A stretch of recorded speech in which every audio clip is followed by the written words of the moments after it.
Chapter 3695. Gu Jinglian walked over to take a look, only to see that they were only at the eye makeup stage. He pursed his lips in displeasure and said, "Why is it so slow?" The makeup artists were trembling. Was it slow?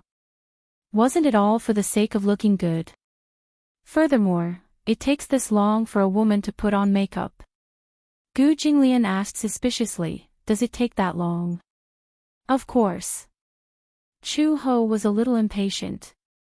"Get out." Gu Jinglian's face darkened when he heard this. "Why should I get out? What are you doing here while I'm putting on makeup? Aren't you just here to see the effect? I'll let you have a look when the makeup is done." The makeup artist added, "It takes a long time to put on makeup. After the makeup is done, we still have to wait for the hair to be tied up and for the gown to be changed. It won't be too late for you to have a look when the makeup is done."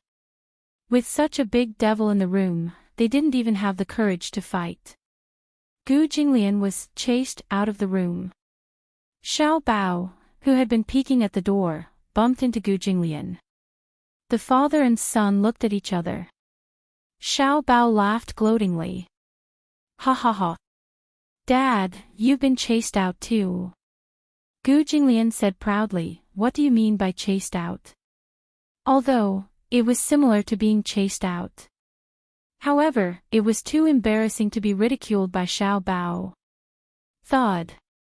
Gu Jinglian couldn't take it anymore and punched the little guy. At this moment, Uncle Fu carried a very heavy box to the master bedroom. Gu Jinglian saw him and couldn't help but ask, "What are you carrying?" The box was red and gaudy. He didn't know what Uncle Fu had brought back. Uncle Fu said, "Oh," and quickly said, "These are things for the wedding room." Xiao Bao got excited when he heard that they were going to decorate the room. "What are they?" "Balloons, ribbons, silk ribbons, and some lights." Xiao Bao got even more excited when he heard this. He pestered Gu Jinglian and said, "Dad, let's decorate the wedding room together, okay?" Gu Jinglian snorted. "Lame." When Xiao Bao heard this, he lowered his head in disappointment and looked at him pitifully.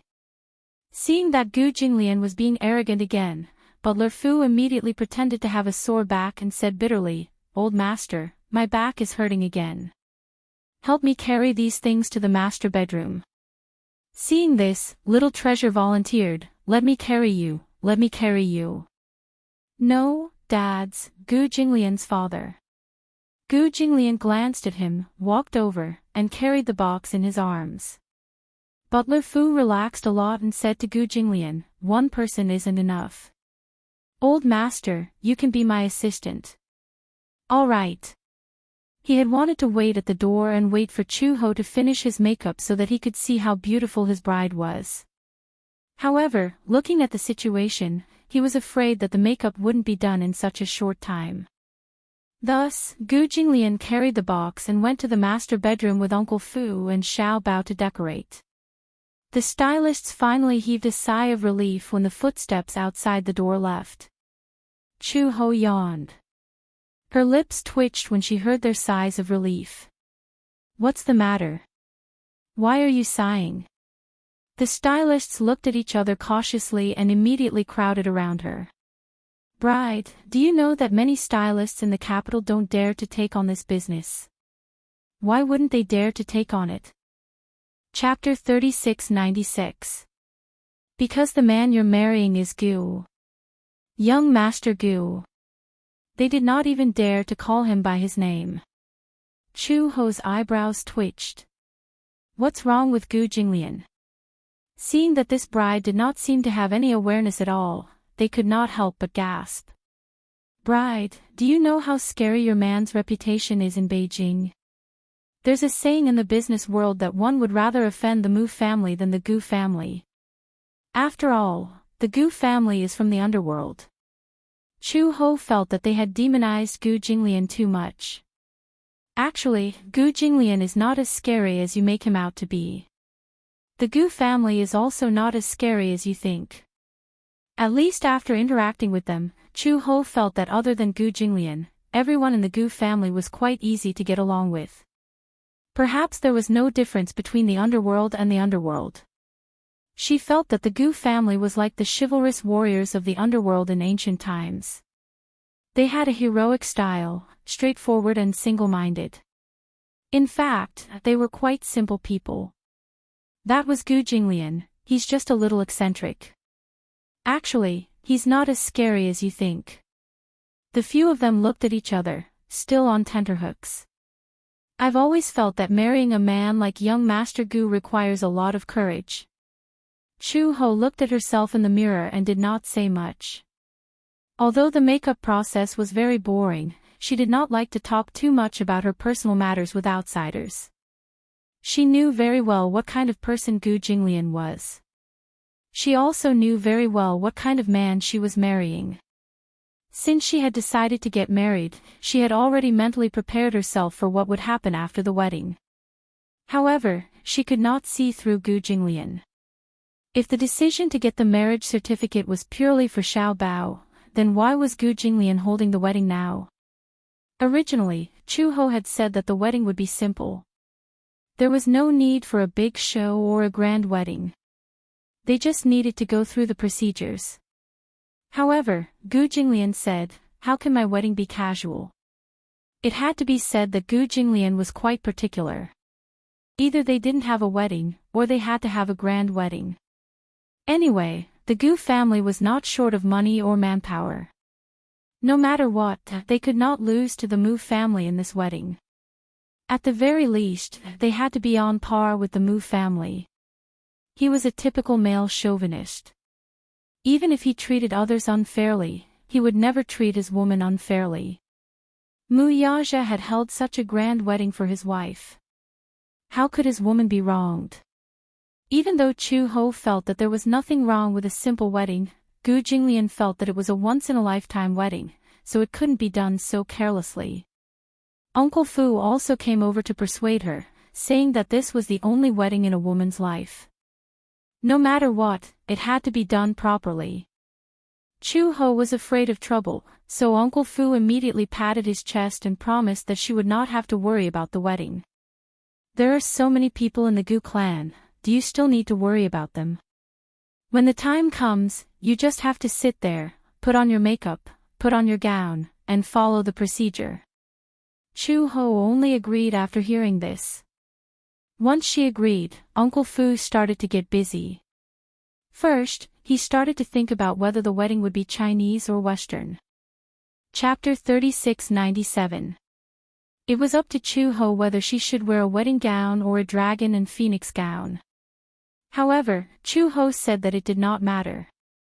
Uncle Fu immediately agreed that they should just go with the tradition. After walking around the hotels, Uncle Fu was not satisfied with any of them. After picking and choosing, he felt that no high-end hotel was as pleasing to the eye as the Gu residence. Hence, they decided to hold the wedding at the Gu residence. It had to be said that the Gu residence was really big. It was not a problem to hold dozens of tables in the courtyard. The guest list was drawn up. There would be 10 people at each table, but there would only be about 50 tables. Those who came were close friends who had business dealings with the Gu family. Those who had received invitations from the Gu family were all honored guests. After the wedding venue was confirmed, the tricky problem was, in a normal wedding, the woman would be married out of the bride's house. However, Chu-ho did not have a maternal family. This was a big problem. Without a maternal family, where was the best place to get married? The group of people was worried. Uncle Fu usually stayed at the Gu residence, but he also had houses in other places. Uncle Fu suggested that the woman could get married out of his house. Anyway, Chu-ho's household register is under my name. No matter what, she can be considered half a daughter. Since she is already married, she can treat my house as her maternal family and get married out of my house. When Gu Jinglian heard this, he also felt that this was a good idea. Uncle Fu's house was not far from the Gu residence. It was about 10 kilometers away. Chu-ho did not care about anything, as if she was a hands-off shopkeeper. After all, she did not know the rules of a wedding, so she simply left it to Uncle Fu to handle.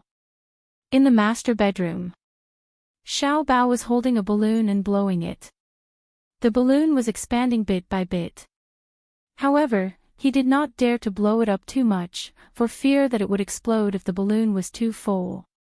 Here, Uncle Fu, tie a knot. Xiao Bao handed the pitifully small balloon to Uncle Fu. Uncle Fu took a look and clicked his tongue. This balloon is too small. It won't do. What happened? Look at how big the balloon in your father's hand is. Xiao Bao looked at the balloon in Gu Jinglian's hand and saw that the balloon that Gu Jinglian had blown up with the air pump was 10 times his size. What a big balloon! Gu Jinglian said disdainfully, your balloons are useless. Why? I can't fly. How is this possible? Xiao Bao threw the balloon in his hand toward the ceiling, but he didn't expect the balloon to fall down so quickly. What happened? Xiao Bao looked dejectedly at the balloon in Gu Jinglian's hand. He tied a ribbon to it and rolled the ribbon with the back of his knife. He gently loosened the ribbon and the balloon floated up to the ceiling. The balloon was filled with hydrogen, and Xiao Bao directly blew it with his small mouth. Naturally, it couldn't float. I also want to use this thing to fight. Xiao Bao pointed at the air pump. Uncle Fu suddenly said, Xiao Bao, shall we compete? Let's see who blows the balloon bigger. When Xiao Bao heard that they wanted to compete, he nodded his head vigorously. Hence, Xiao Bao and Uncle Fu each took a balloon and blew it vigorously. Gu Jinglian glanced at it and suddenly laughed sinisterly. He placed a deflated balloon behind Xiao Bao and started blowing it with the air pump. Xiao Bao was focused on the balloon and didn't know that the balloon behind him was getting bigger and bigger. Uncle Fu was shocked when he saw this. He saw Gu Jinglian holding the air pump and pumping it vigorously. The balloon was getting bigger and bigger. There was a sound. Chapter 3698. The balloon exploded at once. The balloon exploded behind Xiao Bao. The huge commotion frightened Xiao Bao so much that he jumped up from the bed. He was so shocked that he loosened his grip. The air in the balloon immediately escaped and poured into Xiao Bao's mouth. Xiao Bao was stunned as he drank the balloon's air. He loosened his grip and the deflated balloon immediately flew out. It flew around the room and fell to the ground. When Gu Jinglian saw Xiao Bao's intense reaction, he burst out laughing. Ha ha ha. Xiao Bao still did not understand what was going on. He turned around and looked at the remains of the balloon on the floor. Then he looked at the air pump in Gu Jinglian's hand and suddenly understood what was going on. You did it on purpose. Xiao Bao stood up and pointed angrily at Gu Jinglian. He was so frightened that his eyes turned red. Gu Jinglian's face returned to its cold and indifferent expression. No, you're just a coward. You, Xiao Bao pounced at Gu Jinglian angrily. He picked up the balloon on the floor and hit it at Gu Jinglian's head. Gu Jinglian grabbed the balloon from Xiao Bao's hand and hit it at his head. Thump, thump, thump. Thump, thump, thump, Xiao Bao's head was hit quite a few times. The father and son wrestled together and started fooling around. Uncle Fu did not know whether to laugh or cry, but it was nothing. As the father and son played around, Uncle Fu minded his own business and hit the balloon. After more than an hour, someone knocked on the door. Master Gu, the bride's makeup is done. When Gu Jinglian heard this, he said, Oh. When Xiao Bao heard this, he was extremely excited. I want to take a look. Xiao Bao nimbly got up from the ground. When Gu Jinglian saw this, he reached out his large palm and clasped Xiao Bao's head, pushing him to the side. He stood up himself and walked towards Chu Ho's room. Xiao Bao also followed. The father and son walked to the door of the room. From afar, through the crack of the door, they saw a dazzling red It was incomparably dazzling. Gu Jinglian's eyes immediately focused. Xiao Bao pushed the door open and saw Chu Ho standing in front of the full-length mirror. He was wearing a long dragon and phoenix robe. Just by looking at his back, one could see that he had a magnificent bearing. His 7 to 8 meter long phoenix tail spread out in a long stretch. Gu Jinglian was stunned. The beautiful scene in front of him made him forget what he should do for a moment. Chu Ho was very tall. Hence, the long dragon and phoenix robe made her body look even more well-proportioned and slender. She was incomparably tall and slender. She wore a golden phoenix coronet on her head. Beautiful tassels hung down to her temples. Her exquisite makeup and seductive eyes were like silk. Especially the fiery red flower between her brows and her red lips, she was dazzlingly beautiful. Even though Chu Ho had a good foundation, even without makeup, she was much more beautiful than the average woman with makeup. However, there was still a big difference between makeup and no makeup. Thick black eyelids, thick and long eyelashes, a perfect amount of blush, fair and translucent, delicate and smooth skin, it was actually a stunning sight. Wow! So beautiful. Xiao Bao walked over carefully, trying not to step on Chu Ho's phoenix tail. Gu Jinglian also came back to his senses and walked into the room. Chu Ho's back was facing him. She was still looking at the mirror and examining her makeup. Even she herself was stunned by her flawless makeup.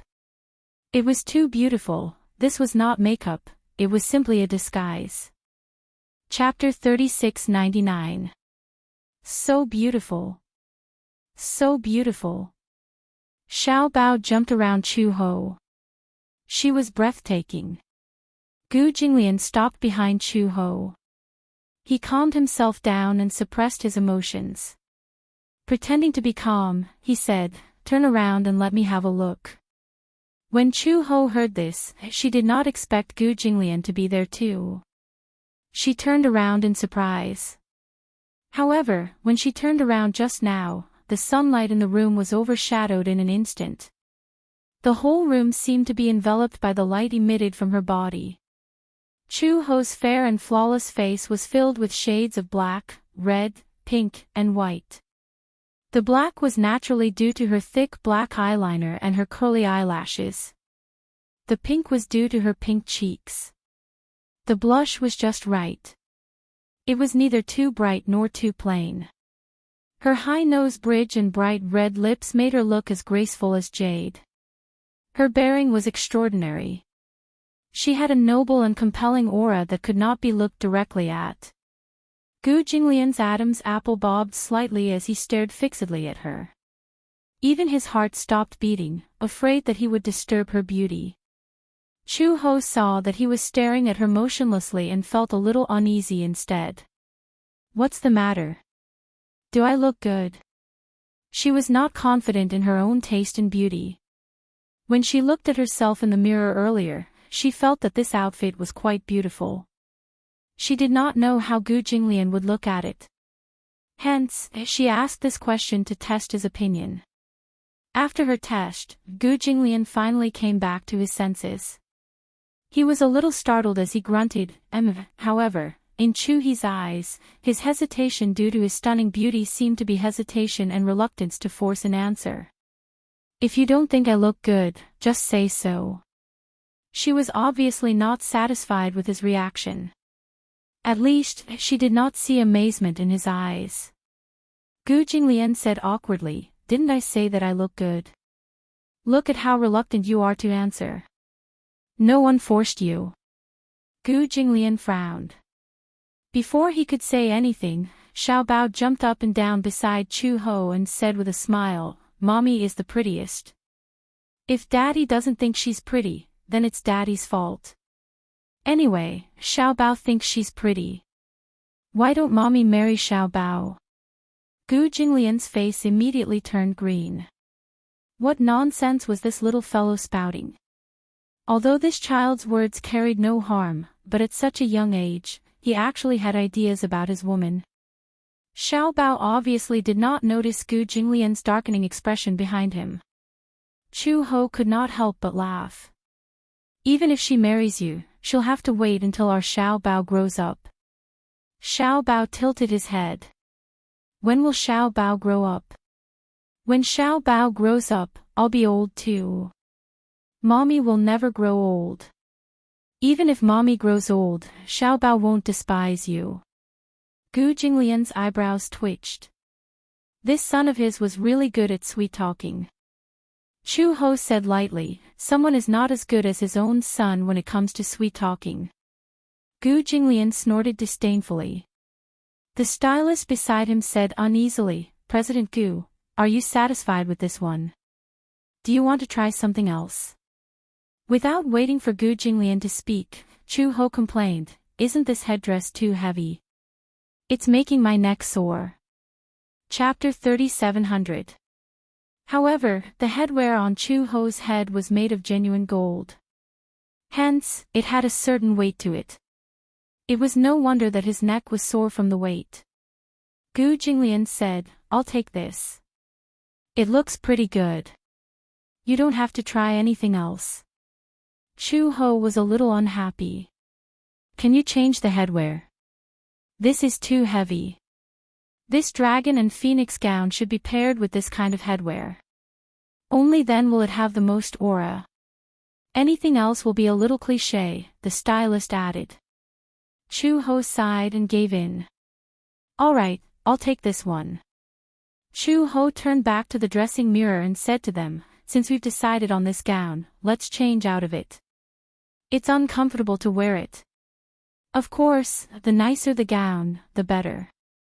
It'll definitely be uncomfortable. However, this is a once-in-a-lifetime wedding. It'll be a precious memory if it's grand. Gu Jinglian was about to walk out of the room when Chu Ho said faintly, who said this is a once-in-a-lifetime wedding? Who knows, maybe I'll have a second one. These words undoubtedly ignited a gunpowder keg. Gu Jinglian turned around abruptly and said coldly, I dare you to say that again. Chu Ho said indignantly, fine, I'll say it again. Who said this is a once-in-a-lifetime wedding? Who knows, maybe there'll be a second or third one. Gu Jinglian's expression became even uglier.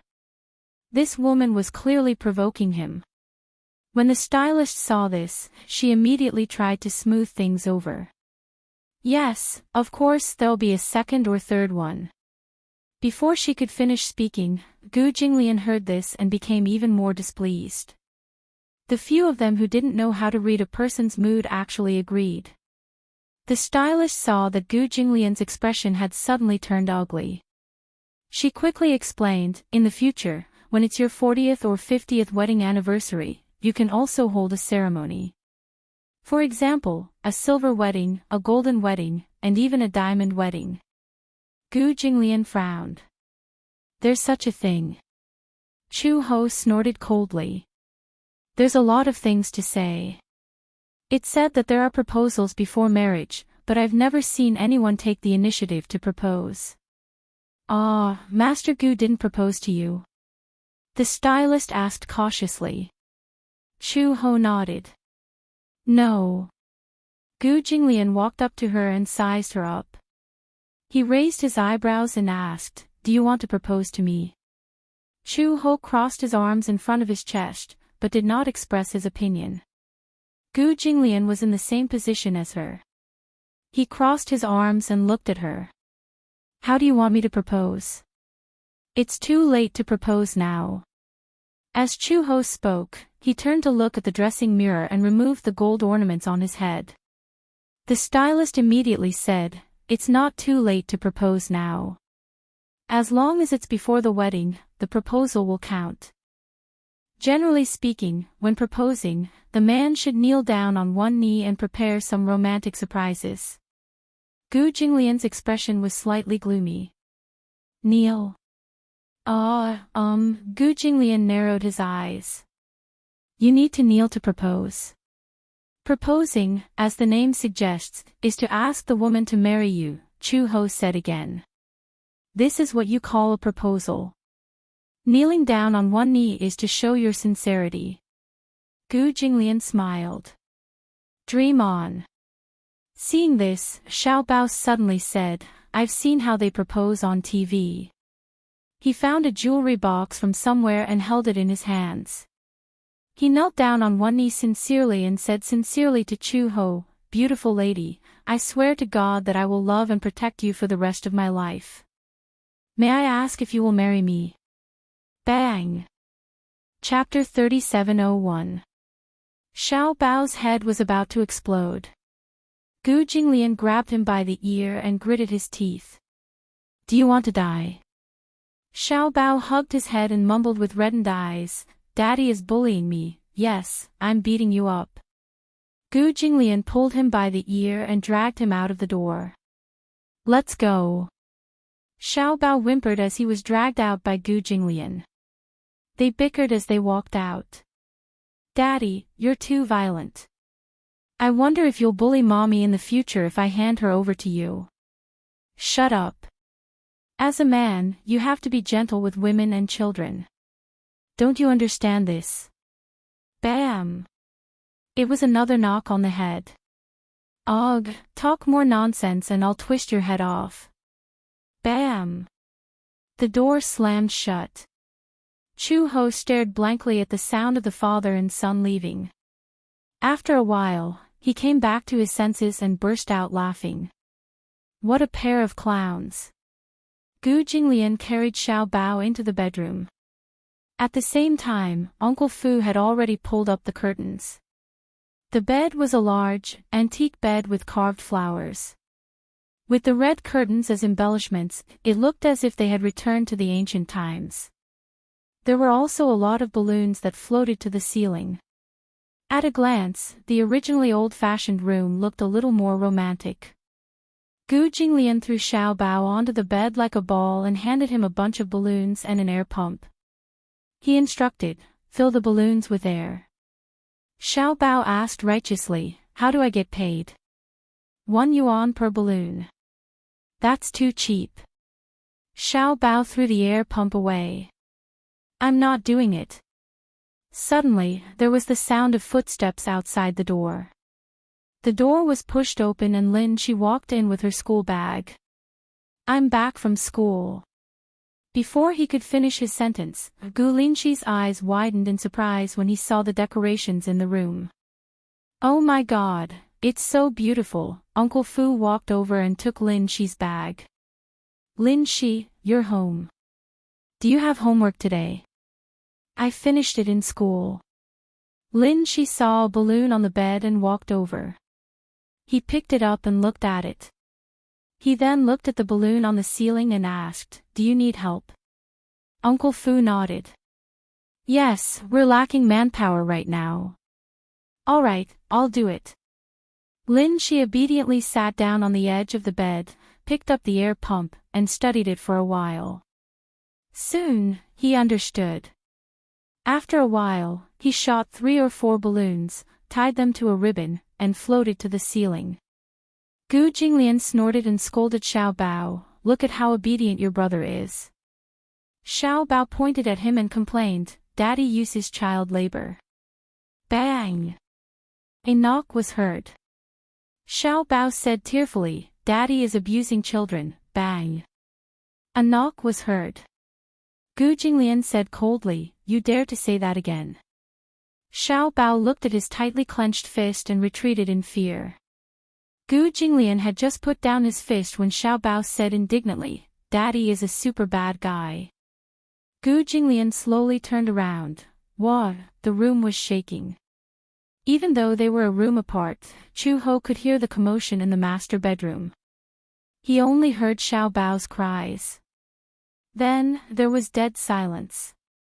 Gu Jinglian, this guy, he must be bullying our son again. Chapter 3702. Putting on makeup took a long time, but removing it was very fast. After the stylist removed Chu Ho's makeup, they did a series of skincare treatments for her. Your skin condition isn't very good. The stylist said as they applied a facial mask for her. Do you usually take care of your skin? I don't. don't you use skincare products? I don't. Oh my god, the stylists looked at each other in dismay. If you don't take care of your skin at all, it's really unbelievable that your skin is in such a state. Chu-ho said, I usually only wash my face with water. I don't really use facial cleanser. Actually, your skin condition is very young. Compared to other girls your age, your skin condition is very good. It's just that you don't hydrate your skin and it's a little dehydrated. After putting on makeup, it will be very dry. How about this? We'll give you a few facial masks. You can apply them every night. Chu-ho took the facial masks and looked at them. She didn't know what brand they were, but since they were recommended by professional stylists, they should be effective. Okay, thank you. Before she could finish speaking, the stylists gathered in front of her with dazzling smiles on their faces. They revealed extremely sincere expressions and said in an almost begging tone, if Master Gu asks about today's service, please give us full marks. Otherwise, if Master Gu isn't satisfied, we're done for. So, they gave her the facial masks to bribe her. Worried that she wasn't satisfied with their service, Gu Jinglian asked about it and offended them. Okay, I got it. The stylists immediately thanked her profusely and looked as if they couldn't wait to kneel down and kowtow to her.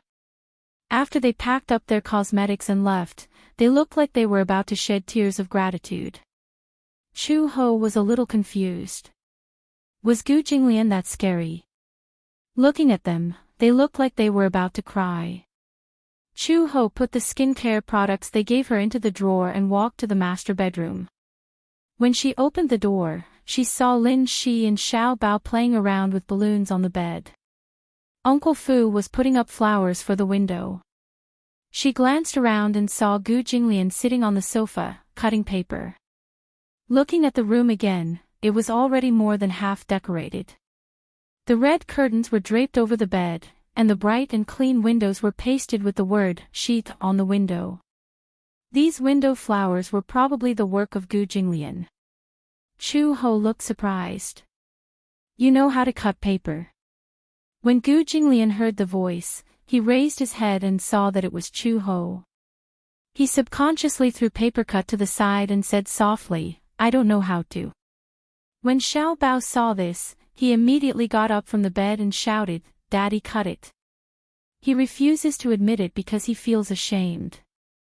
Gu Jinglian glared at him fiercely. Xiao Bao was so scared that he immediately shut up. Uncle Fu had just finished putting up a piece of window decoration.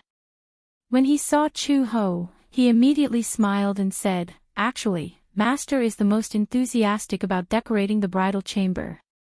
He looks indifferent on the surface, but in fact, so many things about the wedding are planned by him. Uncle Fu. Gu Jinglian stopped him. Shut up. Don't talk too much. When Chu-ho heard this, his lips curled into a smile. He laughed and said, You still feel embarrassed. However, I seem to have heard someone say that he doesn't care about the wedding and just leaves it to others. I didn't expect someone to be so attentive to the wedding. It looks like he's looking forward to the wedding. Gu Jinglian's handsome face immediately turned red. Chapter 3703. Chu-ho asked again, Then who cut these window trimmings? Gu Jinglian made a prompt decision. Uncle Fu. Uncle Fu and Xiao Bao said in unison, Old Master cut them. Dad cut them. Gu Jinglian was speechless. Chu-ho clutched her stomach and laughed. Ha ha ha. Why didn't you come up with a confession before lying? Gu Jinglian suddenly got up and left the room with a gloomy expression. After he left, Xiao Bao and Lin Shi looked at each other and burst out laughing. Uncle Fu was also speechless. Old Master is two-faced. He has a sharp tongue but a soft heart. He obviously did it with his heart, but he still won't admit it. Lin Shi added, There's a saying that goes, you'll suffer if you want to keep up appearances. I think Dad really wants to keep up appearances. Xiao Bao nodded heavily. That's right, that's right. Dad is so awkward. Chu Ho looked disgusted, but in fact, she felt warm inside. In fact, how could she not know that these window trimmings were cut by Gu Jinglian? She was asking the obvious. She knew that other than Gu Jinglian, no one else could cut such beautiful window trimmings. Chu Ho walked to the table and casually picked up the window trimmings that Gu Jinglian had cut. She looked at them carefully. The trimmings were neat and the texture was simple. She could tell that Gu Jinglian had carefully cut them out bit by bit with a knife.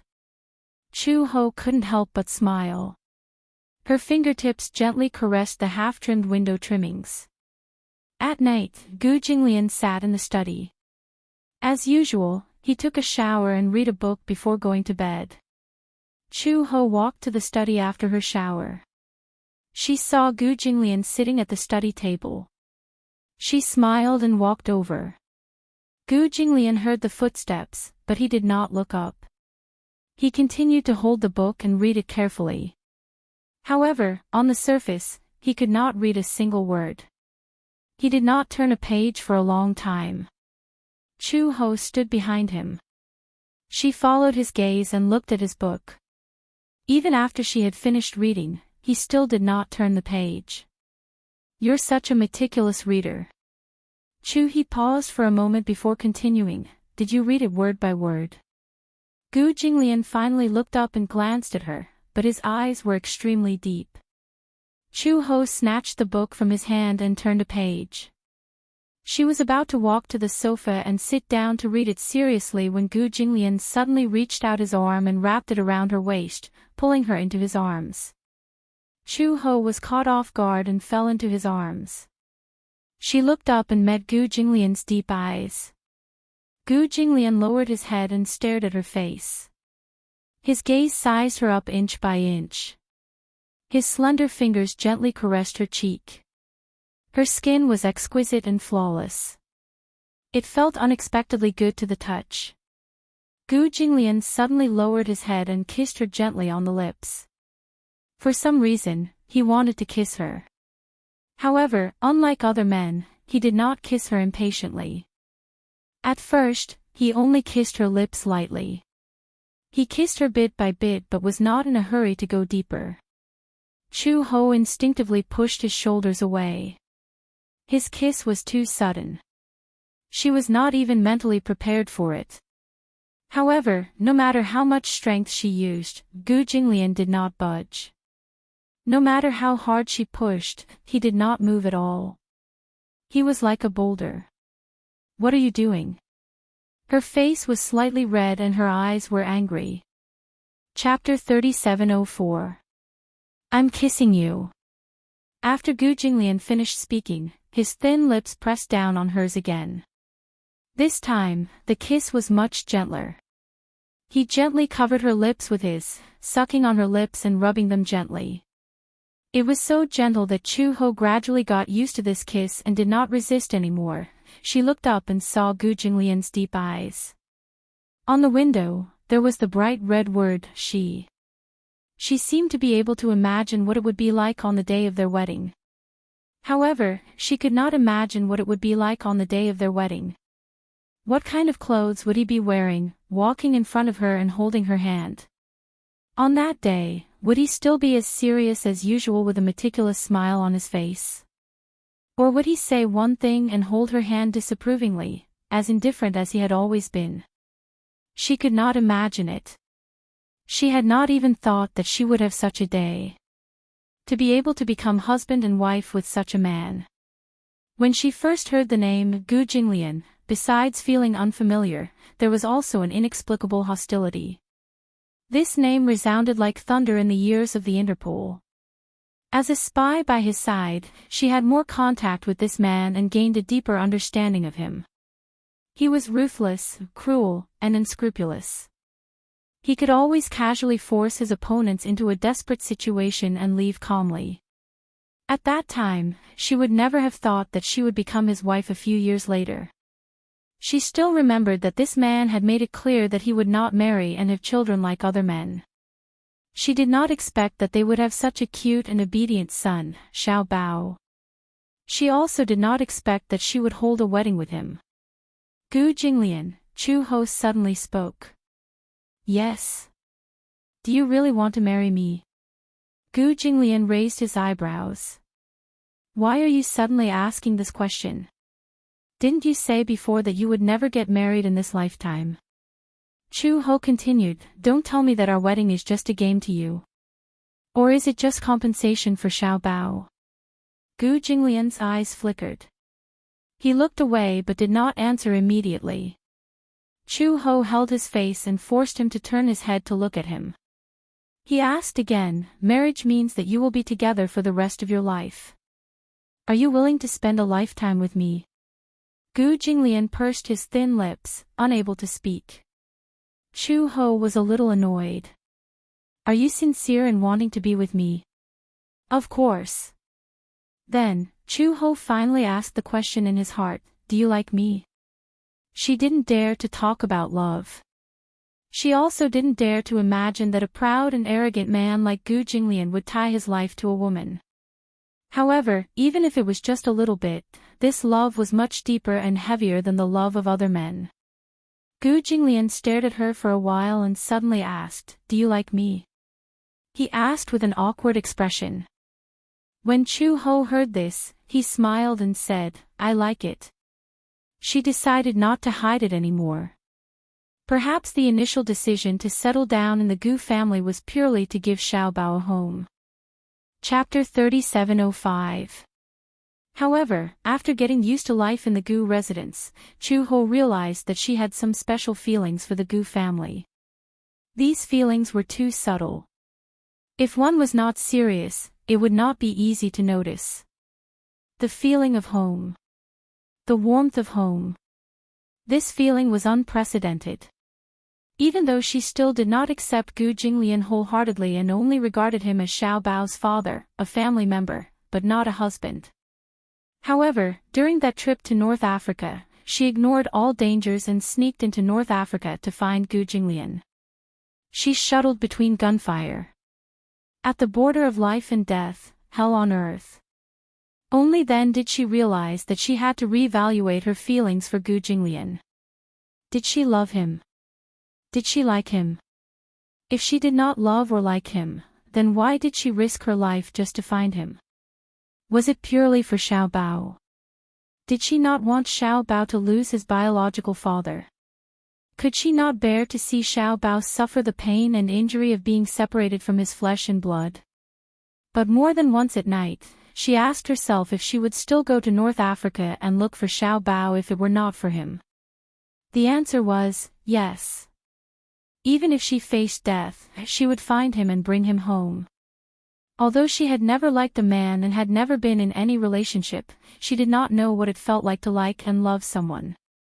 Her understanding of love was that she could not leave and did not want to leave. She liked him.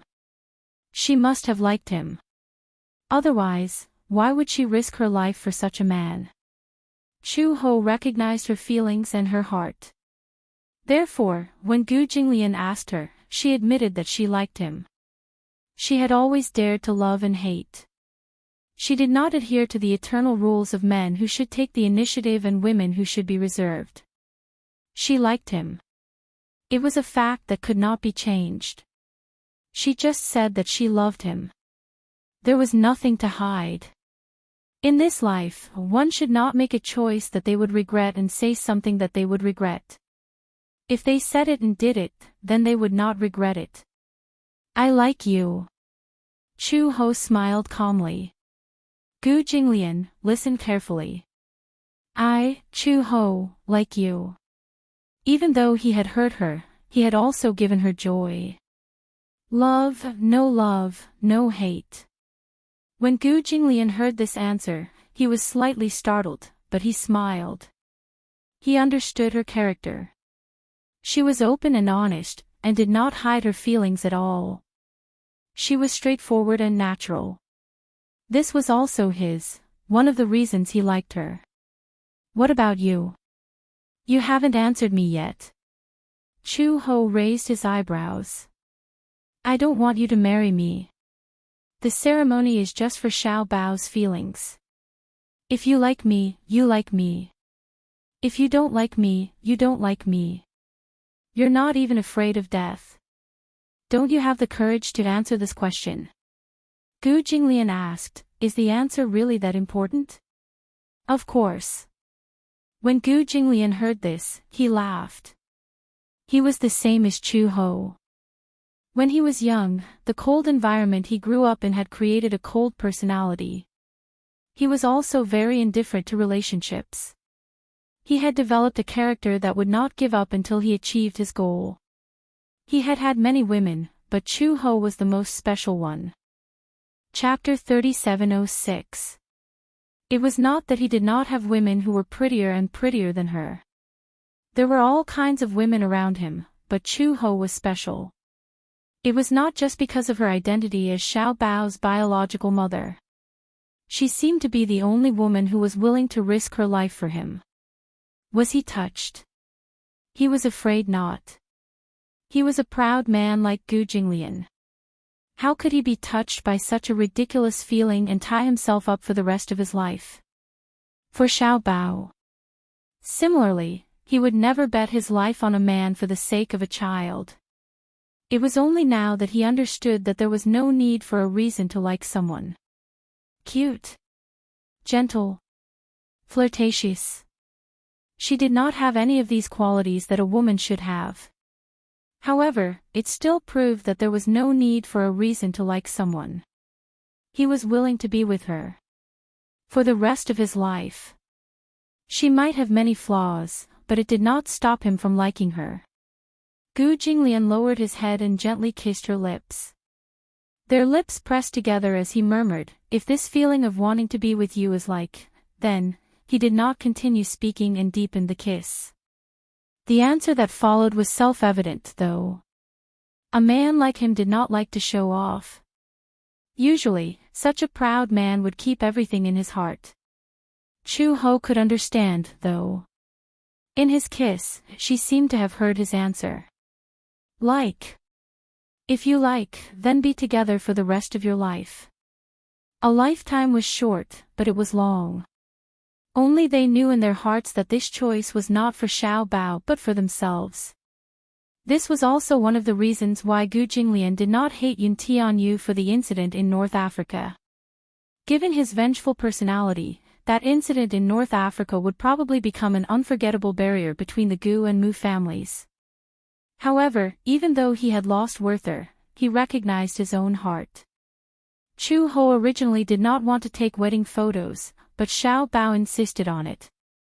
Just as well, she could take a family photo as well.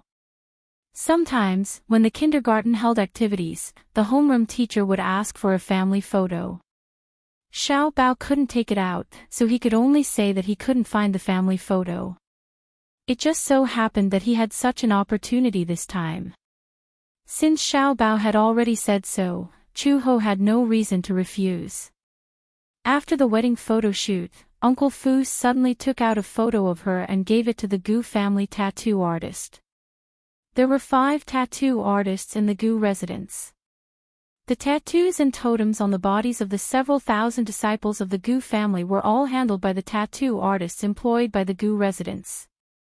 The photo that Uncle Fu took away was a photo of Chu Ho wearing a traditional Chinese and phoenix robe and wearing a phoenix coronet. The tattoo artist took it and designed a heavy-colored tattoo. Chu Ho did not know about this. However, a few days later, Chu Ho finally found something fishy about Gu Jinglian. He had an additional tattoo on his body. That night, when she entered the room, she happened to see Gu Jinglian changing into a bathrobe. She vaguely noticed a strange mark on his left chest. She took the chance when he was not paying attention and lifted his bathrobe, only to see her face. What is this? Gu Jinglian waved her hand away with an unnatural expression. It's nothing. I saw it. Chu Ho frowned. That's my face. Chapter 3707. She held up a fan and covered half of her face, revealing only her eyes. The tassels of the phoenix coronet dangled from her hair. After the tattoo artist's design, it was made into a multicolored tattoo on his chest. Similarly, it was the position of his heart. Chu-ho was stunned. He got a tattoo. How did he get a tattoo? And it was her portrait. Chu-ho was so curious that she wanted to tug at his bathrobe. Let me see. Gu Jinglian slapped her hand away. No. Let me see. It's my portrait after all. Don't I have the right to see it? Gu Jinglian said awkwardly, no, you don't have the right. He was displeased. In one go, she grabbed Gu Jinglian's collar and threw him onto the bed. She straddled him and pinned his hands down with the back of her hand. In an instant, she tore open the bathrobe. When she saw the totem tattooed on his chest, she was stunned. Chu-ho furrowed her eyebrows. What does this mean? Nothing. You wouldn't get this tattoo for no reason, right? Chu-ho smiled and asked, do you also think that this photo of mine looks especially good? Shut up. Or do you want to engrave my most beautiful image in your heart forever? Shut up. You've got a tattoo but you don't let me talk about it. How awkward are you? Shut up. Gu Jinglian, I didn't expect you to love me so much. Shut up. Outside the door, Uncle Fu happened to pass by and overheard their bickering. He couldn't help but laugh. Actually, the reason why he had asked the digitizer for this wedding photo that day was because of Gu Jinglian's instructions. That day, the wedding photo was printed on the spot. Gu Jinglian saw this photo and didn't say anything. He asked Uncle Fu to print out this photo and take it to the Gu family's tattoo artist for a design. Uncle Fu asked him what he wanted to do. Gu Jinglian only asked him to do as he was told, but did not say anything else. How could Uncle Fu not understand? He immediately understood. The old master wanted to tattoo his wife on his body. Gu Jinglian did not have many tattoos on his body, but this one covered his entire chest. There was no extra space. On the left side of his chest, in the center of his precordium.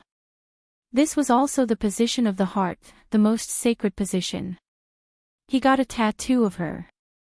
What did this mean? Uncle Fu felt gratified when he saw this. This showed that old master really cared about Chu-ho. He was too happy. She was happier than anyone else. To be able to see his master's happiness while he was still alive, his greatest wish in this life could be considered to have been fulfilled. However, how could someone as arrogant as Gu Jinglian tell Chu-ho his intentions? It would be hard for him to say such embarrassing words for the rest of his life. No matter how Chu-ho asked, he couldn't get an answer. By chance, Xiao Bao also discovered this tattoo. He recognized at a glance that it was a portrait of Chu-ho. He didn't say anything. He returned to his room and started to flip through his photo album. Finally, he found an especially cute photo. Xiao Bao held the photo up and ran to Gu Jinglian. He gestured with the photo on his right chest. Gu Jinglian lifted his collar and asked unhappily, "What are you doing?" "Dad, look. How about you tattoo me here?" Xiao Bao showed the photo to him as he poked his right chest. "Get lost." Gu Jinglian didn't even think and threw him aside. Xiao Bao felt indignant when he heard this. Chapter 3708.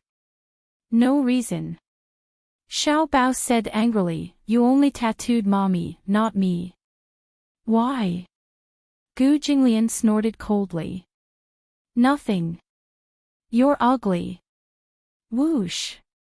It was a blow to the heart. Xiao Bao's glass heart was shattered into pieces.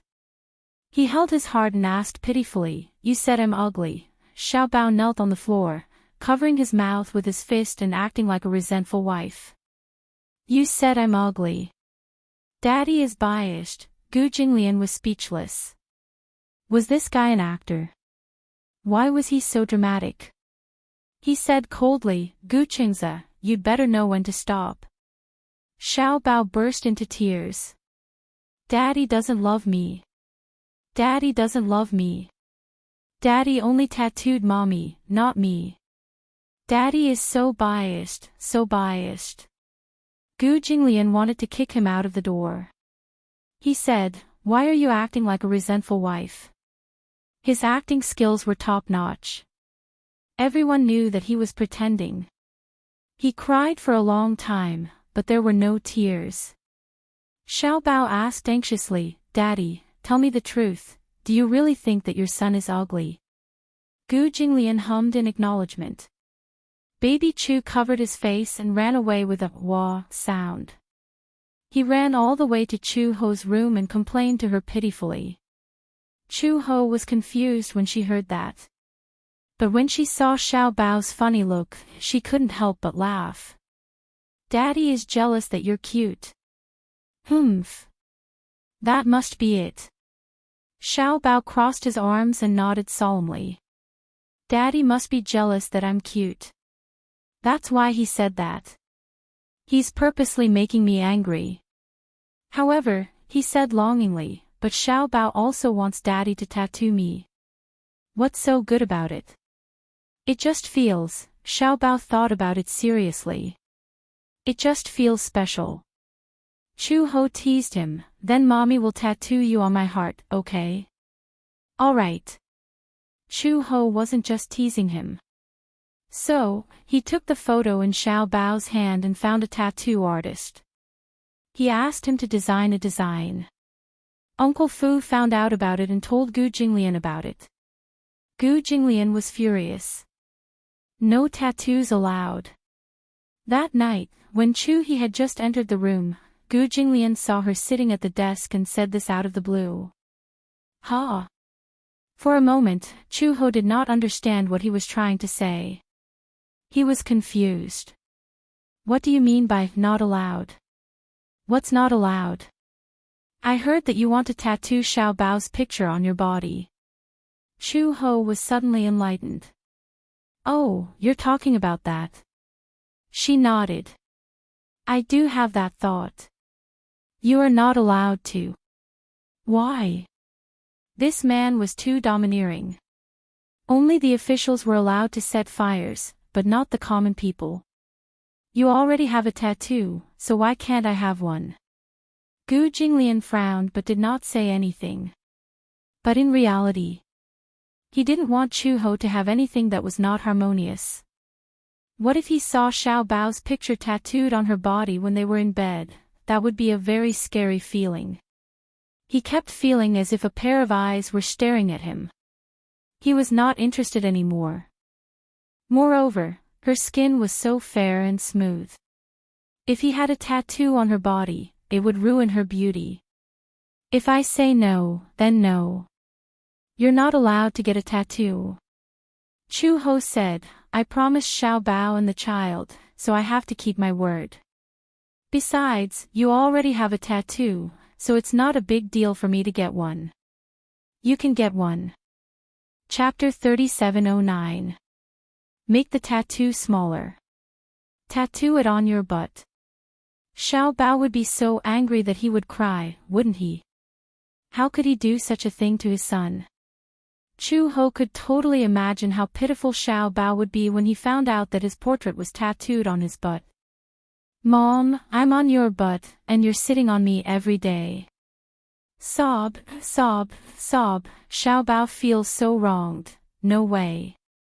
Chu Ho immediately interrupted him. Gu Jinglian replied, why not? You tattoo me on your chest, and I tattoo Xiao Bao on my butt. Isn't the difference in treatment too big? Gu Jinglian sat down at the table and snorted coldly. Why should I tattoo him on your body? I won't allow it. You're so overbearing. You only know that I'm overbearing on the first day you met me. In Gu Jinglian's mind, he got the tattoo only because he liked that photo. Given his style of doing things, to him, having a portrait tattooed on his chest had a special meaning. Of course, he wouldn't agree to Xiao Bao's whim. Chu Ho was helpless. If Gu Jinglian didn't agree and he didn't say anything, the Gu family's tattoo artist wouldn't tattoo him. Thinking of this, he could only give up. When Chu Ho went back, Xiao Bao looked at her expectantly. However, she said helplessly, "Your dad didn't allow it." "Why?" "Your dad said that it's okay to tattoo it, but it has to be on your butt." Xiao Bao was speechless. He frowned and asked suspiciously, "What?" "He said that if you want to tattoo it, it can only be on your butt." Xiao Bao clutched his chest. What? How can he be so heartless? Good boy. Chu Ho smiled and squatted down. She patted his head and said patiently, "Actually, a tattoo is very painful. You don't want your mom to be in pain because of a tattoo, right?" Xiao Bao listened and nodded, but he felt a little awkward in his heart. Actually, it wasn't a big deal if Chu Ho didn't get a tattoo. The problem was that Gu Jinglian actually said that he wanted to tattoo him on his butt. Bullshit. Boom. Charge. How infuriating. But in front of Chu Ho, she still had to maintain a smile. Xiao Bao clenched his fists, feeling indignant. He suddenly thought of something, and his eyes flashed as he chuckled. In the past few days, Xiao Bao had been well behaved. On this day of rest, Xiao Bao suddenly ran to Gu Jinglian's study in the evening. Gu Jinglian had just returned from the company. He dialed a number and explained some of the wedding procedures. After hanging up the phone, he looked up and saw Xiao Bao standing at the door of the room, wearing a bathrobe. However, the way he looked at him was a little malicious. "Daddy." Gu Jinglian's eyebrows twitched. He did not know what this little guy was up to. "What are you doing?" "I got a tattoo." Xiao Bao flipped his hair proudly and swayed his hips as he walked in front of him. He placed his little hands on the table, looking very pleased with himself. Gu Jinglian said, "Oh," but did not seem to be moved. "What does it have to do with me?" "Of course it has to do with you." Xiao Bao held his chest and pretended to put on a flattering expression. "In order to express my deep love for Daddy, I drew Daddy's picture and tattooed it on my butt." Deep love. His picture. Tattooed on his butt. Gu Jinglian was speechless. What? How is it? Chapter 37:10. Xiao Bao's eyebrows twitched. "Look at how good I am to Dad." As he said this, he took half a step back and pulled his bathrobe open. He turned around and stuck out his back, revealing his round and bouncy little butt. Gu Jinglian followed his gaze and saw that there was really a tattoo of his portrait on his butt. "You." Hee hee. "Dad, if I make Dad angry in the future, you don't have to do it yourself. I'll just slap my own butt." As Baby Chu spoke, he slapped himself hard on the buttocks. As he slapped himself hard, his buttocks shook. On top of him, Gu Jinglian's face instantly turned red. At first glance, this slap seemed to have landed on his face. Gu Jinglian's face darkened at once. "You'd better behave yourself." "Dad, you're angry." Xiao Bao smirked. "Then I'll slap my own butt 10 times. As he spoke, he began to spank himself hard on the buttocks with a few paw sounds. However, this scene was too glaring to look at. It was as if all these slaps had landed on his face. Gu Jinglian suddenly got up and walked towards Xiao Bao aggressively. "Gu Chengze." Xiao Bao turned around and saw his expression. He immediately realized that Gu Jinglian was really angry. He didn't even have time to put on his bathrobe and ran out of the door in a panic. "Wow! Murder!" Gu Jinglian also quickly chased after him. In the long corridor, a few servants passed by and saw the naked little munchkin running down the long corridor like a madman. Running naked. Behind him, Gu Jinglian chased after him with big strides. Like a gust of wind, he lifted Xiao Bao up in an instant. Wow! Shut up! Don't hit me! Bam, bam. 2 unambiguous slaps. You like to hit your own butt so much? Gu Jinglian asked as he ravaged his hair. Then do you mind if I do it for you? Gu Jinglian didn't wait for Xiao Bao to finish his sentence before he started spanking him. Xiao Bao cried out in pain, his eyes brimming with tears.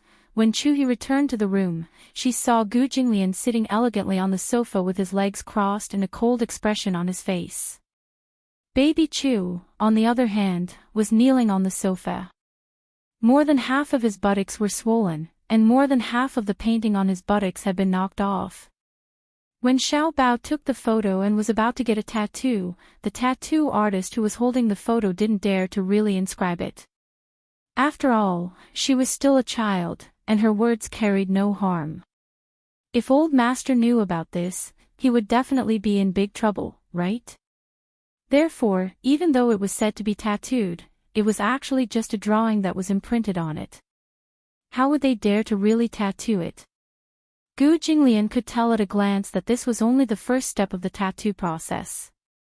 After printing it and imprinting it on her butt, the next step was to move the needle. Once it was done, it was done. Xiao Bao rubbed his eyes and sobbed. Gu Jinglian put on a shirt for him. He wore a pair of underwear, but his butt was still exposed. When he saw Chu Ho, he cried even harder.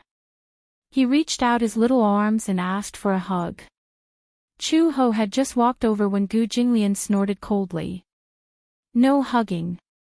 What's wrong? Chu Ho ignored him and walked over to Xiao Bao's side and picked him up. Xiao Bao, don't cry. Mom, my butt is swollen. Chapter 37:11. The wedding date was getting closer and closer. The entire Gu family was in a state of anxiety. No one dared to be negligent. If there were any accidents at the wedding, none of them would be able to escape punishment if Gu Jinglian decided to punish them. There were only 10 days left until the wedding. However, an accident caught everyone off guard. Chu Ho had a suspected pregnancy reaction. No one had expected this to happen. She suspected that her pregnancy was not a problem of delayed menstruation. Although Chu Ho was not busy preparing for the wedding during this period, as a bride-to-be, she had a lot of things to prepare. She had forgotten that her menstruation period had not arrived yet. Until one day, when she woke up, she felt particularly uncomfortable. She had been extremely tired for the past few days. No matter how much she slept, she could not wake up. At dinner, at first, he just didn't have an appetite. Later on, the situation became worse.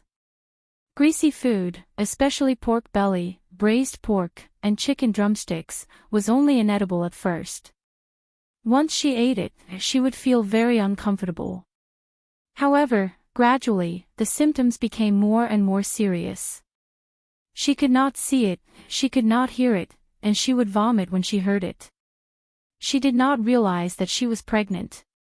Later, when she passed by the kitchen and heard the sound of cooking, she threw herself at the flower bed and retched for a while. When Auntie Chin, who was passing by, saw this, she immediately walked over and asked suspiciously, "Don't tell me you're pregnant." Pregnant? It means pregnant. As Auntie Chin spoke, her face flushed red. She asked vaguely, "Recently, have you and Master Gu?" Cough, cough, cough. Do you have that? She did not say it explicitly, but it was self-evident. Chu Ho narrowed her eyes suspiciously. It was not that they had not. After returning from North Africa, they had had sex a few times. However, they had taken contraceptive measures. Not a single time had been missed.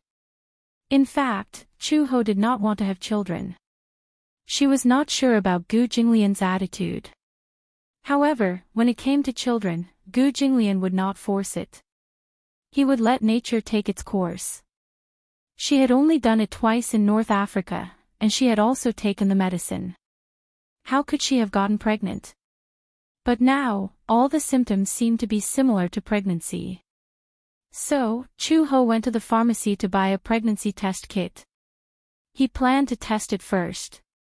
Early in the morning, after Gu Jinglian left the room, Chu-ho sneakily took the pregnancy test kit into the bathroom and did as Mama Chin instructed.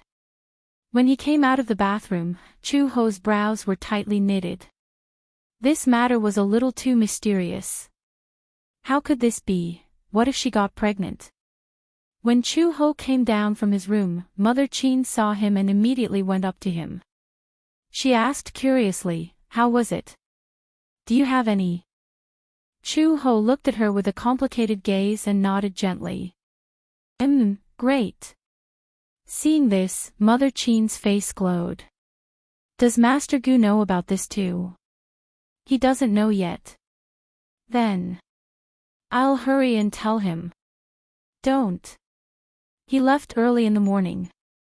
There's no hurry to tell him. Chapter 37:12. Now that Xiao Bao has a little brother and a little sister, if we tell Master Gu and Xiao Bao about this, they will definitely be overjoyed.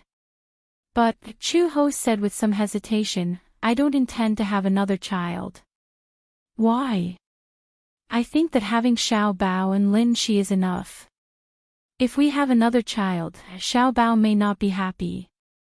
She already felt that 2 sons were enough. If she had another child, it would be fine if it was a daughter, but if it was a son, the 3 of them would definitely cause a ruckus. Ever since Lin Shi had returned to the Gu family, it had been more than a month. It had not been easy for him to get used to everything in the Gu family, but in the end, everything had changed. Xiao Bao and Lin Shi were both boys. Lin Shi used to be quite quiet, but after meeting a clown like Xiao Bao, his personality had changed and he had become a little mischievous.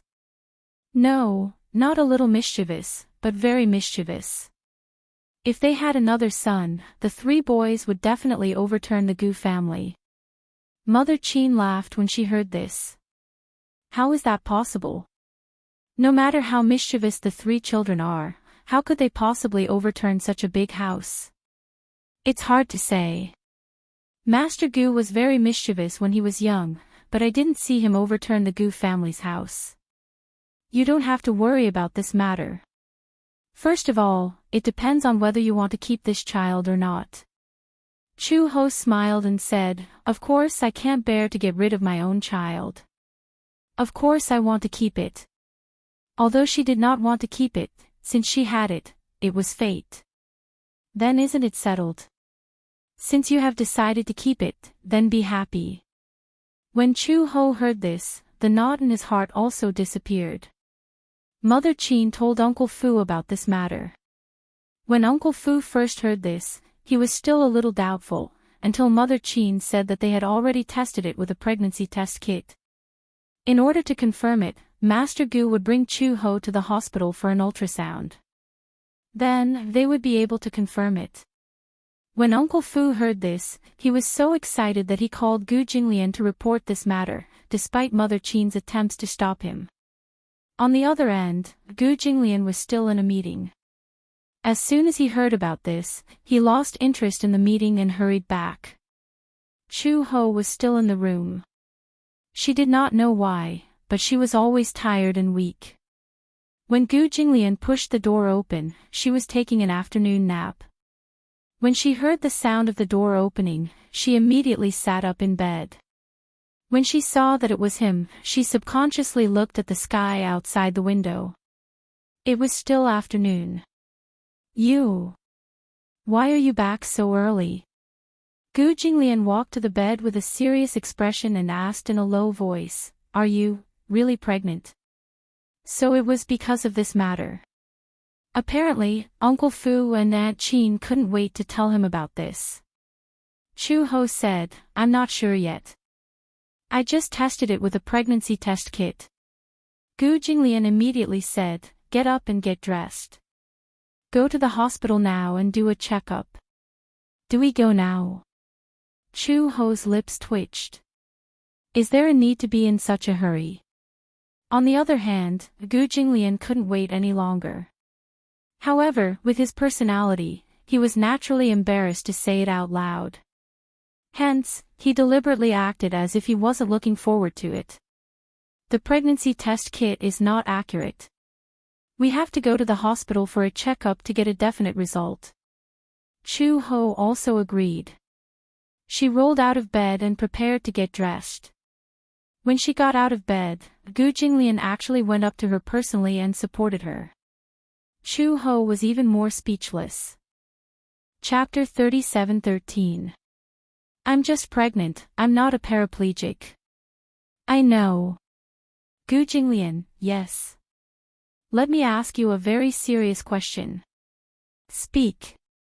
Do you like boys or girls? Gu Jinglian hesitated for a moment. Based on his personality, he actually preferred girls. Actually, even if he didn't say it, Chu Ho could tell. Looking at how he usually despised Xiao Bao, when Little Ro came to the house and he saw Little Ro, he revealed a rare smile. It was obvious that he actually liked daughters very much. Chu Ho could even imagine that if she gave birth to a daughter, when she was 5 years old, Gu Jinglian would definitely give his daughter's photo to a tattoo artist and tattoo her on his right chest. Xiao Bao would probably feel all kinds of psychological imbalance when he saw that. Gu Jinglian said, "It's the same whether it's a boy or a girl. I don't care." Really? What if I give birth to a son like Xiao Bao? Will you like him too? Gu Jinglian's eyes turned pale, but he said, "It's fine. It's fine." If Xiao Bao was present and heard these words, he would definitely be so sad that he would cry and snot. Gu Jinglian put his coat on her.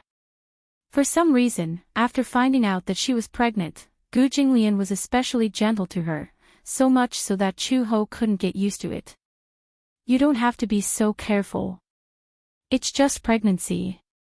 When I was pregnant with Xiao Bao, I was still building a house. No wonder Xiao Bao is so stupid. You'd better not let Xiao Bao hear this. When Gu Jinglian brought Chu Ho to the hospital, they went straight to the VIP passage and did a series of tests. After a urine test, the nurse asked them to do an ultrasound. After the ultrasound, they were surprised to find that Chu Ho was not only pregnant, but she had been pregnant for more than 3 months. Gu Jinglian and Chu Ho were very surprised when they heard the results. After all, she had been pregnant for more than 3 months, but her belly did not show at all. Her lower abdomen was still as flat as before, and there was no sign of pregnancy at all. If she hadn't had some pregnancy symptoms recently, she wouldn't have thought that she was pregnant. The doctor was still a little speechless. He didn't know whether to laugh or cry as he said, "You're more than 3 months pregnant. Are there any abnormalities during your menstrual period recently?" "I've been quite busy recently, so I didn't pay much attention to it. Moreover, I've taken better contraceptive measures, so I didn't think about it." "Do you always take contraceptive measures?" "Yes." The doctor glanced meaningfully at Gu Jinglian, who was standing by the bed, and said meaningfully, "If the man is stronger in that aspect, no matter how many contraceptives are used, there is still a possibility of pregnancy. I know a pregnant woman. Not only did she take medicine, but she also wore a condom. In the end, she fell for it. Fortunately, the fetus was very healthy." As he spoke, the doctor looked at the screen and exclaimed, What happened? Wait a moment. Let me take a closer look." The doctor took a tool and rolled it around her belly. He said in surprise, It seems like there's more than one." "More than one?" Gu Jinglian raised his eyebrows. "What do you mean?" The doctor looked at the screen seriously and then smiled as he congratulated, "Congratulations, it's a pair of twins. How rare, how rare. The first pair of twins this year." Twins. Gu Jinglian and Chu Ho looked at each other and also found it strange. A boy and a girl. Yes. Chapter 37:14. Fraternal twins. A boy and a girl. Chu-hee, on the other hand, found it strange. How can you tell? Fraternal twins are twins. We can tell from the ultrasound. However, the probability of this is very small. There are only 1 to 5 in 100 people. It's a very small probability.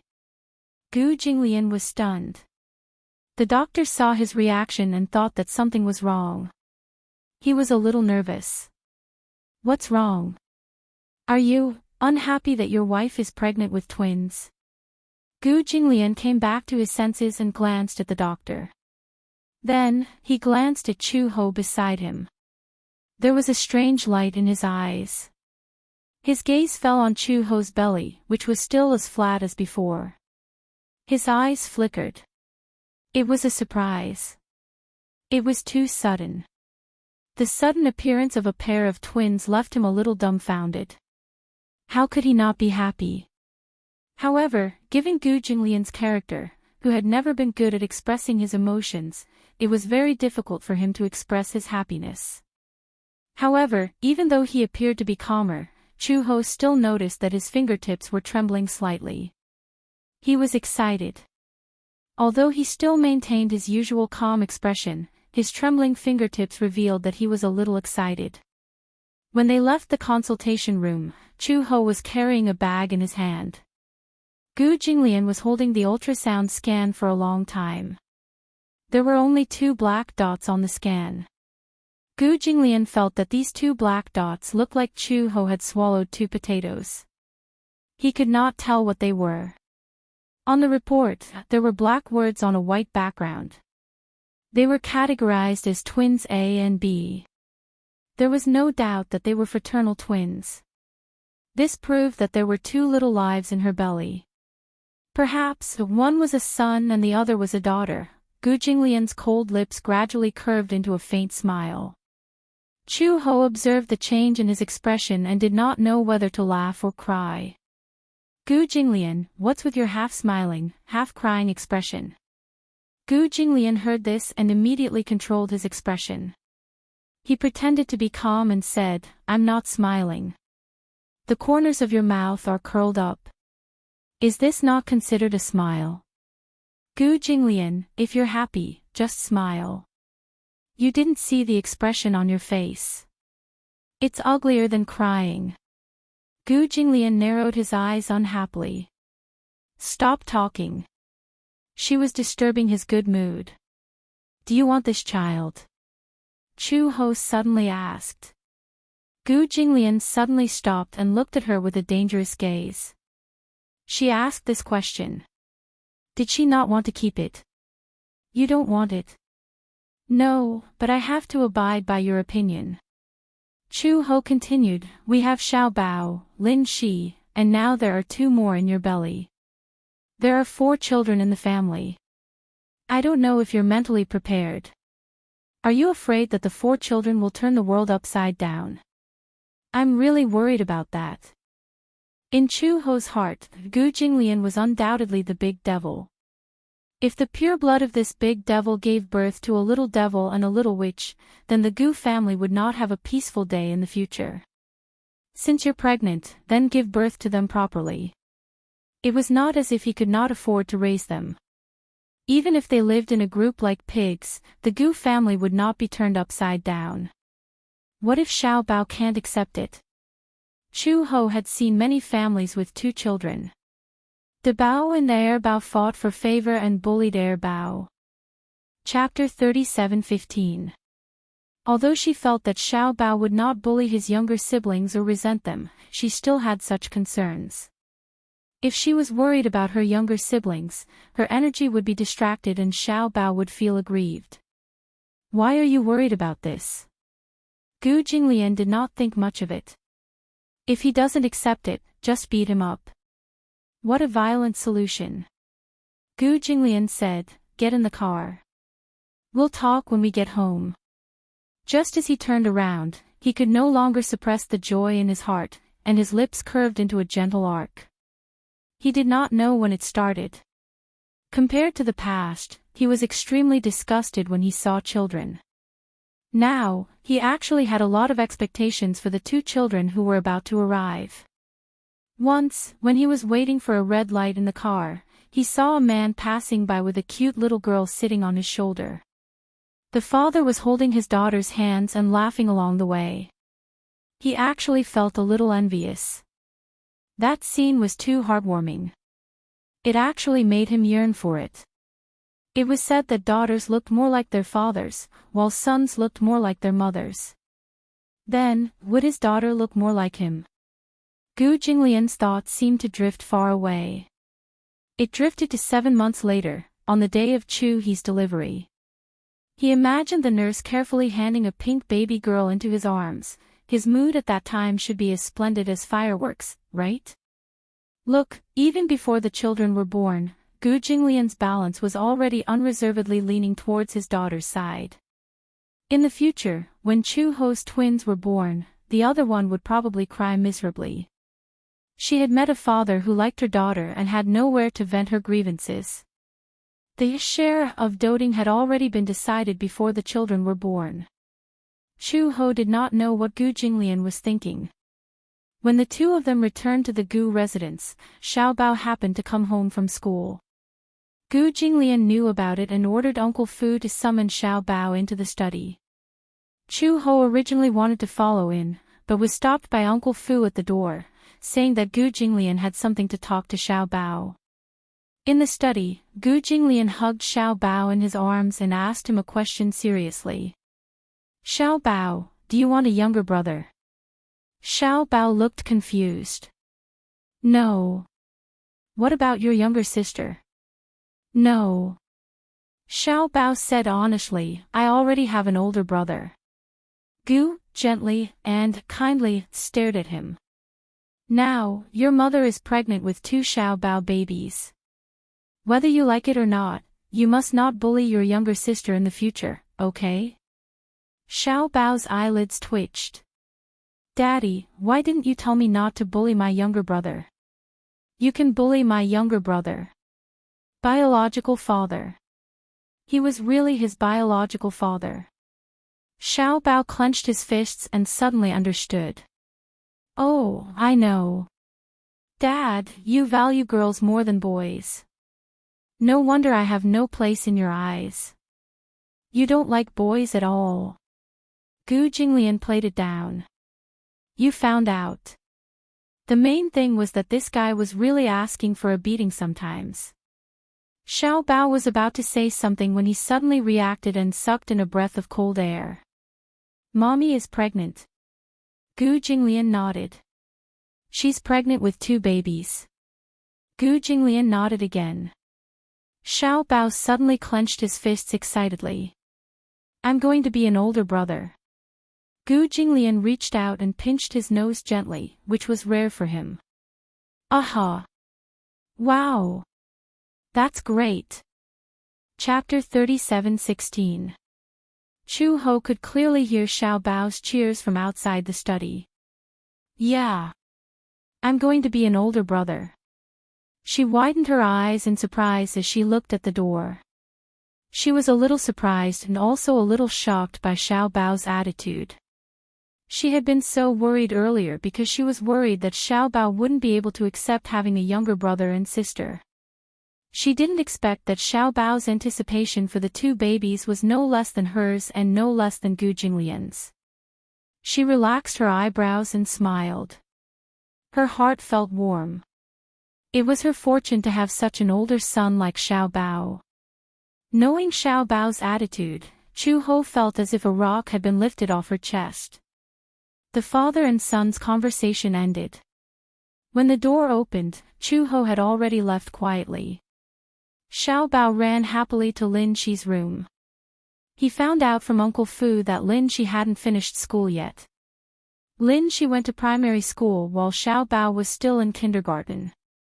Hence, Lin Shi finished school a little later. The days of waiting were a little torturous. Xiao Bao couldn't wait to share this great news with Lin Shi. After waiting for a while, Lin Shi finally finished school. From afar, they could hear Lin Shi stepping into the backyard and greeting Aunt Qin and Uncle Fu with a smile. Xiao Bao ran down the stairs excitedly and threw himself at Lin Shi while cheering. Lin Shi! Lin Shi caught Xiao Bao in shock. Xiao Bao threw himself into his arms and hugged his neck as he jumped up and down. Lin Shi, we're going to be older brothers. We're going to be older brothers.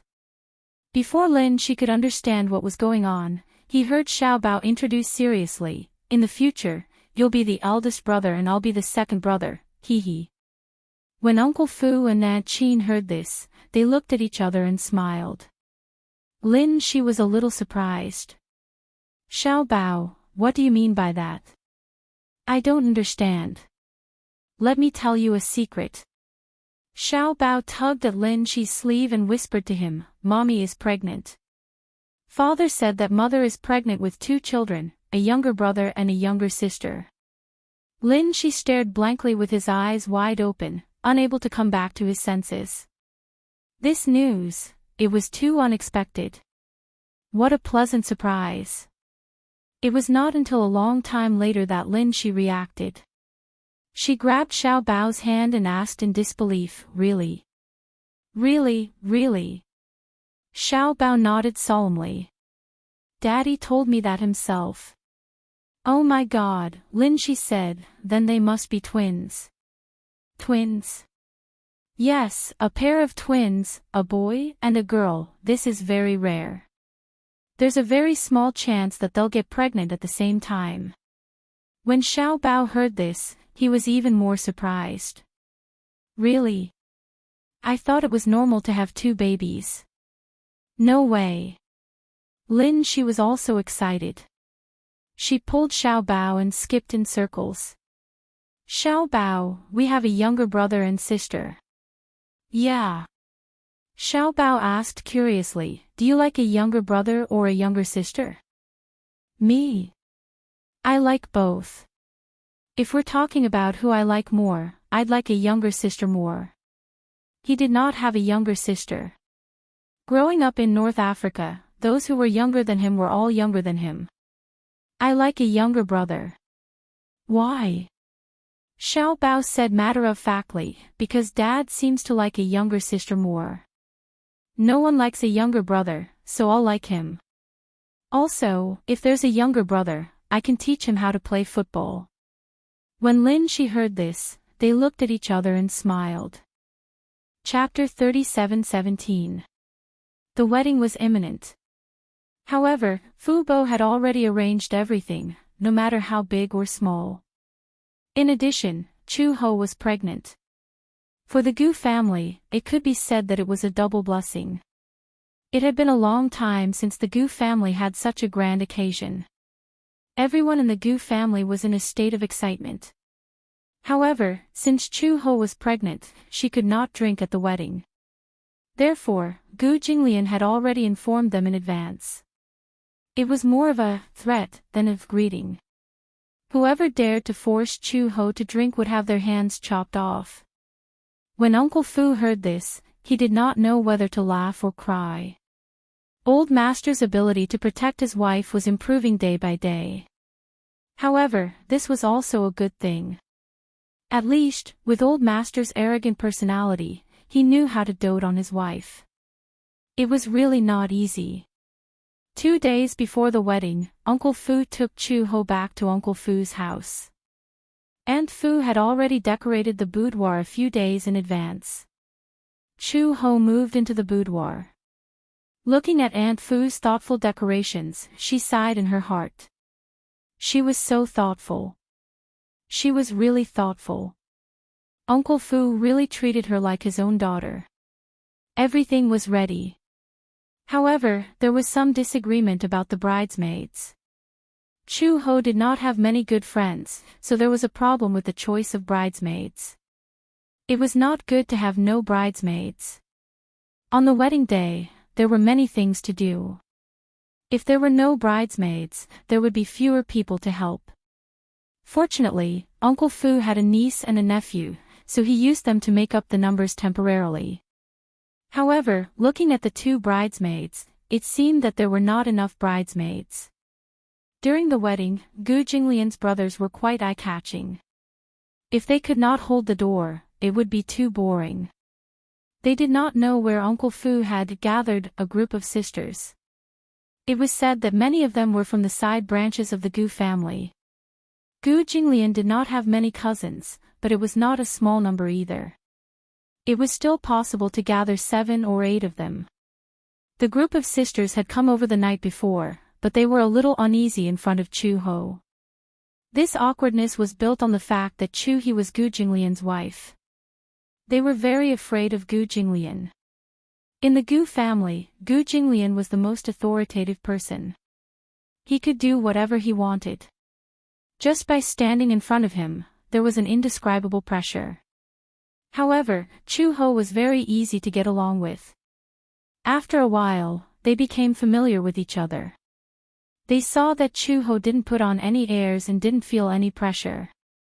At night, one of Gu Jinglian's cousins even worked hard to do a full set of skincare for Chu Ho, saying that his makeup would be better the next day. Fortunately, Uncle Fu's house was big enough. There were 3 or 4 rooms in total. There was also a very long sofa in the living room. As a woman from the Gu family, she did not care about trifles. She could make do with a night on the sofa. There were a total of 7 or 8 people. The 3 of them squeezed into one room and slept just like that.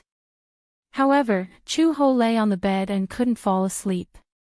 She fell asleep at 10 o'clock in the morning. When she woke up at 1 o'clock in the morning, she couldn't fall asleep. She didn't want to sleep anymore. She decided not to sleep. She turned on the TV and turned it off, intending to watch TV until dawn. The 2 bridesmaids who slept with her saw that she had woken up and were too nervous to fall asleep. The 3 of them got up and chatted while putting on facial masks and watching TV. At 3 o'clock in the morning, the makeup artist and the styling team arrived. Chu Ho's makeup was a little complicated. With her hair tied up, it took 3 hours of work. Chapter 37:18. Everyone in the room woke up and started to get busy. Say, today is our cousin's big day. If we don't take advantage of this opportunity to play some pranks, we might not have the chance in the future. It was not known who brought this up, but the group of people all agreed. What ideas should we come up with? Me. One of the women raised her hand. I've prepared a detailed strategy in advance. When the groom comes to pick the bride up, we'll play some games for him to play. If he can't win, he can't come in. Hence, the group of people started to get busy. First, he cut the red ribbon into sections and stuck both ends with glue, blocking the door. It was as if he simulated the infrared aurora scanning of the matrix. Only by using these infrared rays, and not touching any of them, could they enter the house. There were also people who prepared toast and mustard. They smeared a thick layer of mustard on each piece of toast. If they lost the game, the bride and groomsmen would have to eat the toast covered in mustard without missing a single bit. That's too much. Chu Ho felt a little suffocated when he saw that they had smeared a thick layer of mustard. Besides the mustard toast, there were also fresh lemon slices and dried chili. Oh my God. Would this kill anyone? After preparing the game, someone suddenly suggested, how about we play a thrilling game? We'll give Uncle Jinglian a special surprise. The group of people gathered together and started to whisper. Then, everyone suddenly looked at Chu Ho with evil smiles. When the latter saw their evil smiles, he couldn't help but feel his hair stand on end. On the other hand, Gu Jinglian woke up at 5:30 in the morning. He washed up, dressed up, tidied his hair a little, and put on his suit. The process of preparation for a man was much simpler than that of a woman. It had to be said that with Gu Jinglian's height and temperament, he looked extremely handsome in a suit. His domineering aura made people not dare to look at him directly. At 7:28 in the morning, Gu Jinglian set off to pick up the bride. The mighty convoy set off for Uncle Fu's house. When they arrived downstairs at 8:08, Gu Jinglian and his brothers went upstairs. Hearing the sound of firecrackers downstairs, the sisters in the house became nervous. They're here, they're here. Close the door. The group of people hurriedly locked the door and blocked the entrance. Just as the door closed, the elevator opened. Gu Jinglian walked to the door and saw that the door was closed. The best man beside him held a bouquet of flowers and knocked on the door. We're here. Open the door. How can I open the door without a red packet? That's right. We have more than 10 sisters working so hard. We won't open the door for you if you don't give us a red packet. Gu Jinglian snorted disdainfully. To him, anything that could be solved with a red packet was nothing. The groomsmen had prepared a big bag of red packets. They casually took out a dozen of them and stuffed them into the gap under the door. Some of the red packets were especially bulging. There was a thick stack of cash inside, and the gap in the door could not be squeezed in. Gu Jinglian said angrily, "Didn't I tell you to stuff less? Isn't this because it's easier to get things done with red packets? Change to a smaller number." "Yes, Master Gu." The best man stuffed more than 20 red packets into the room and said pitifully, "Can you open the door now? Don't let our Master Gu wait too long. There are too few red packets. It's not enough." Chapter 37:19. The door opened a crack. When the groomsmen saw that, what were they waiting for? They immediately barged through the door. Gu Jinglian walked in and was surprised to find many red ribbons at the entrance. They looked like lasers. It seemed that they had planned to prank him from the moment they entered the door. "You guys are really good at pranking. How can you say that we are pranking him? This is a test." "That's right. The bride is the most important today. How can we let you take her away so easily? The best part is yet to come. Groom, you have to go through with the groomsmen first. Be careful not to touch the red ribbons. Otherwise, if one of you touches it, everyone will be punished." Gu Jinglian looked back at the groomsmen and groomsmen. Fortunately, none of them were particularly fat, so he still had some confidence. For his skills, this trick was not enough. Gu Jinglian took the lead and went through the dangerous area. However, he was the second to be hit and broke 2 of the ribbons. Stupid teammate. The bridesmaids came over with a tray. There was a pile of toast stuffed with mustard. Gu Jinglian did not know what was on it and asked in confusion, "What's that green on it?" "Mustard. Mustard." Gu Jinglian's face darkened and darkened. The groomsman saw that his face had changed and immediately volunteered, "We will take all of it." "Mr. Gu, you don't have to eat it." Seeing that the groomsmen wanted to take all of it, the bridesmaids objected firmly, "No, the groom has to eat it too. This is the rule of the game. We can't go against it." Gu Jinglian was not a man who would drag his feet. He picked up a piece and took a bite. The power of toast with mustard was not to be underestimated. With just one bite, Gu Jinglian's originally fair and handsome face was like a volcano erupting. Blood rushed to his head, and it was so red that it looked like it was dripping blood. Cough, cough, Gu Jinglian covered his mouth and choked. However, the bridesmaids said that if he did not eat the mustard toast, the bridesmaids would not let him in. There were a few more checkpoints inside. Gu Jinglian had no choice but to bite the bullet and eat all the toast. However, he felt uncomfortable after eating it. It was spicy. Choke. He felt like his lungs were burning. The groom has eaten. The groomsmen should hurry up too. Oh, the groomsmen took the toast pitifully. They took a deep breath and took a bite of the toast with their eyes closed. In an instant, everyone's faces turned red, they could not eat or vomit.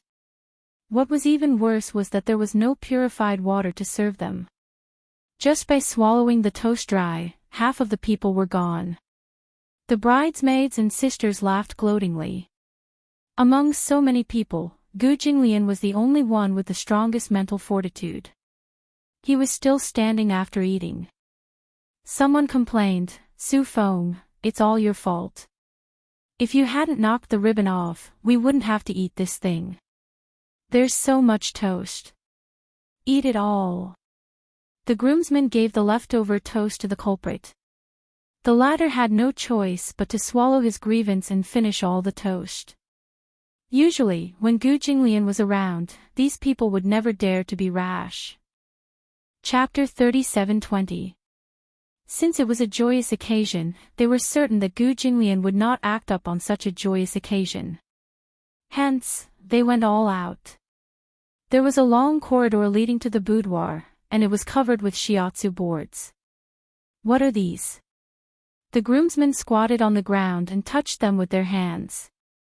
They did not feel anything just by touching them, but if they took off their shoes and stepped on them directly, the feeling was indescribable. "How do we do this?" The bridesmaid said, "Groomsmen, take off your shoes and carry the groom over." Gu Jinglian was speechless. The groomsmen and the band of brothers fell silent. This was King crazy.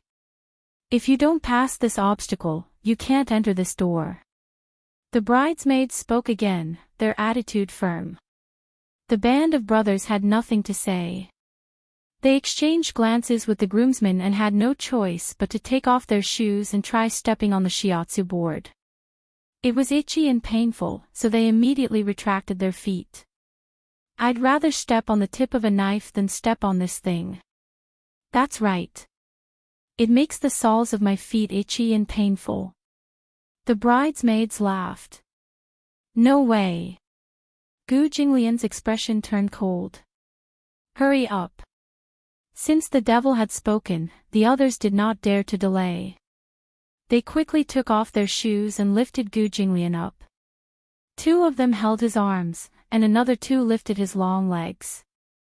The four of them formed the human palanquin and carried Gu Jinglian onto the shiatsu board. The group of people wailed in pain. All sorts of screams were heard.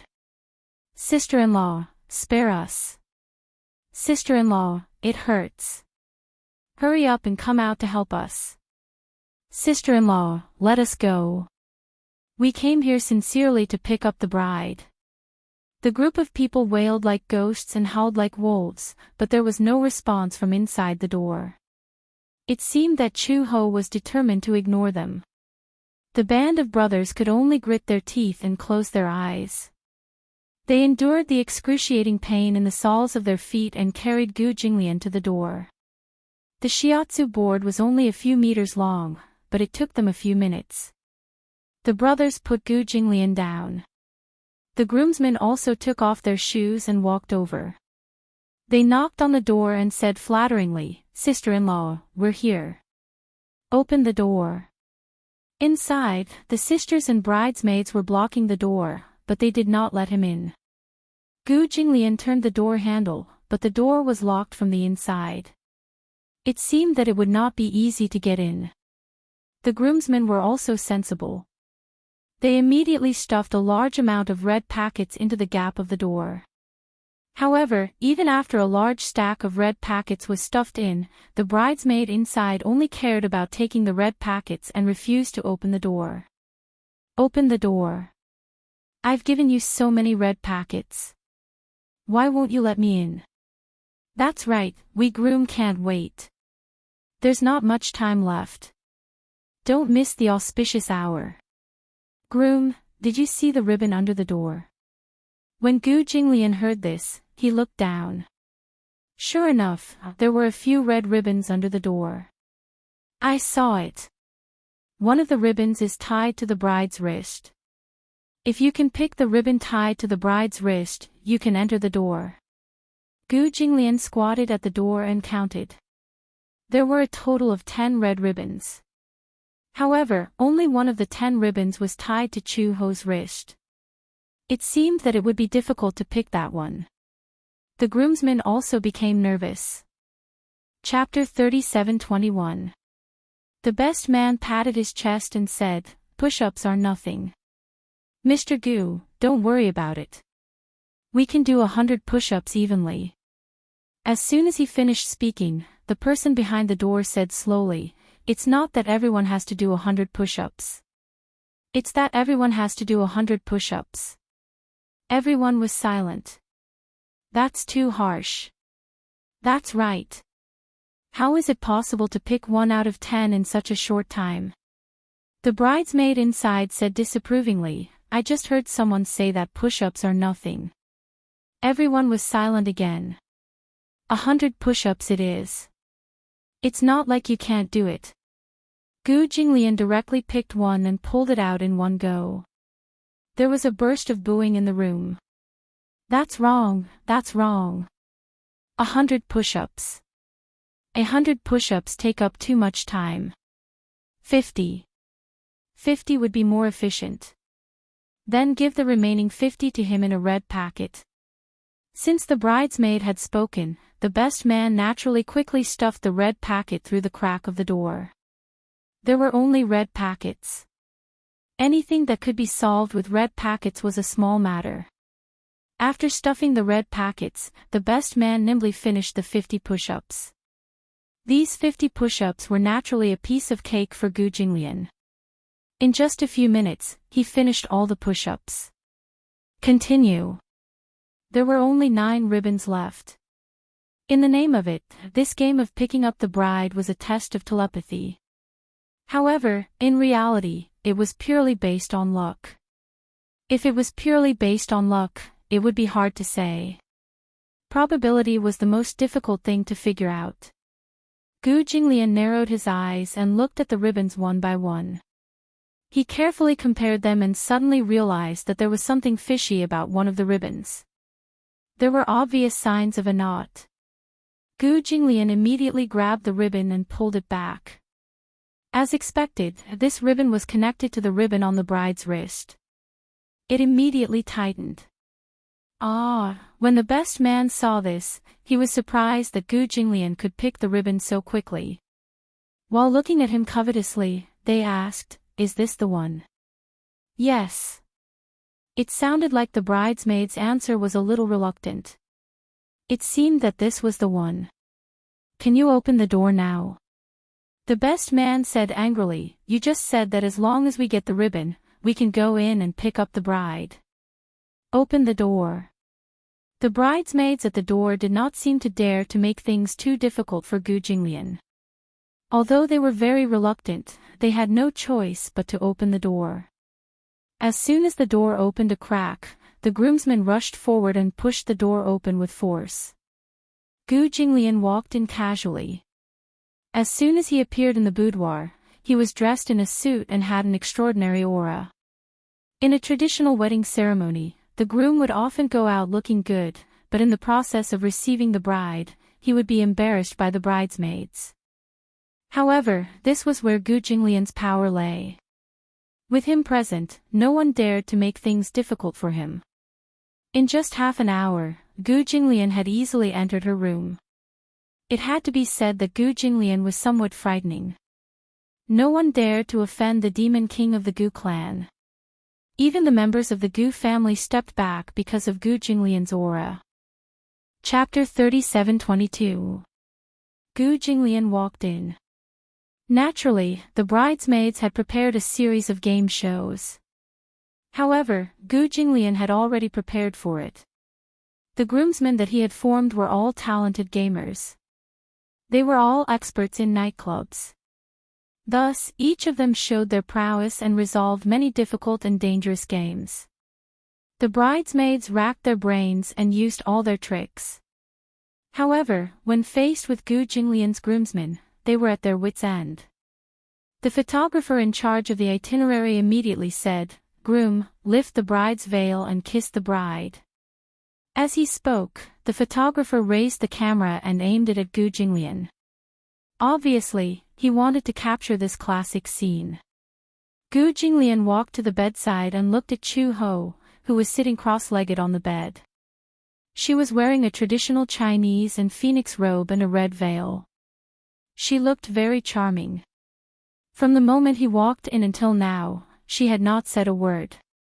She had been silent the entire time. Was she nervous? Gu Jinglian was a little doubtful. This was the first time in her life that she had experienced a wedding. Could she be so nervous that she could not speak? Just as he was about to reach out and lift Chu Ho's veil, the photographer immediately said, "Does the groom want to say a few words to the bride?" Gu Jinglian raised his eyebrows and looked at him with some confusion. Say what? Some romantic confessions. Or, you can say some promises. I didn't prepare anything. Everyone was silent. However, Gu Jinglian's reaction was not very surprising. After all, with his personality, he might not be able to lower himself to prepare some mushy and pretentious confessions. He had never cared about things that were too superficial and superficial. The photographer was still encouraging him. Just say a few words. Gu Jinglian pursed his lips. His gloomy expression made everyone present feel that the atmosphere was a little cold. The aura that emanated from his body filled every inch of the room. Even the cameraman was shivering from the cold. So cold, so scary, he was not a member of the Gu family. Instead, he was a photographer that Uncle Fu had specially hired to record every happy moment of the wedding. Uncle Fu had specially instructed him to make the video as heartwarming and romantic as possible. He wanted to make it into a video so that he could keep it as a precious memory in the future. However, this bridegroom was quite uncooperative. The photographer silently picked up his DSLR with an expression that said, "Please go ahead." He didn't dare to say anything else. Gu Jinglian turned around and his gaze fell on the bride. He gently reached out his hands and slowly lifted the corner of the veil. Everyone was so nervous that they held their breaths. The bridesmaids, on the other hand, were grinning wickedly. As the veil was slowly lifted, what was revealed was not Chu Ho's delicate and beautiful face, but a man's extremely rough jaw. Then, the face of an unfamiliar man was exposed in front of Gu Jinglian. The bride wasn't Chu Ho. The person sitting on the bed was only wearing the wedding gown and a veil. Until now, he had not realized that the bride on the bed was not Chu Ho at all. Gu Jinglian was speechless. The bride had been switched. He had deliberately broken in, but he did not expect that the bride he had prepared to welcome would disappear into thin air and be replaced by a rough stranger. The *minute. Chapter 37:23. The scene froze for a moment, and the air seemed to have frozen. After a long period of dead silence, the crowd suddenly burst into laughter. Ha ha ha ha. Even the groomsmen fell to the ground laughing. This scene was really too impactful. Gu Jinglian stood in front of the bed in his suit, his face ashen. However, on the bed, there was a man wearing a phoenix coronet and a red robe. It was really frightening. The fake bride actually acted coy and pretended to be a woman as she threw herself at Gu Jinglian and said coquettishly in a rough voice, "Groom, what's wrong with you? I've been waiting for you for a long time." The crowd roared with laughter again. However, Gu Jinglian smiled and stared at him coldly.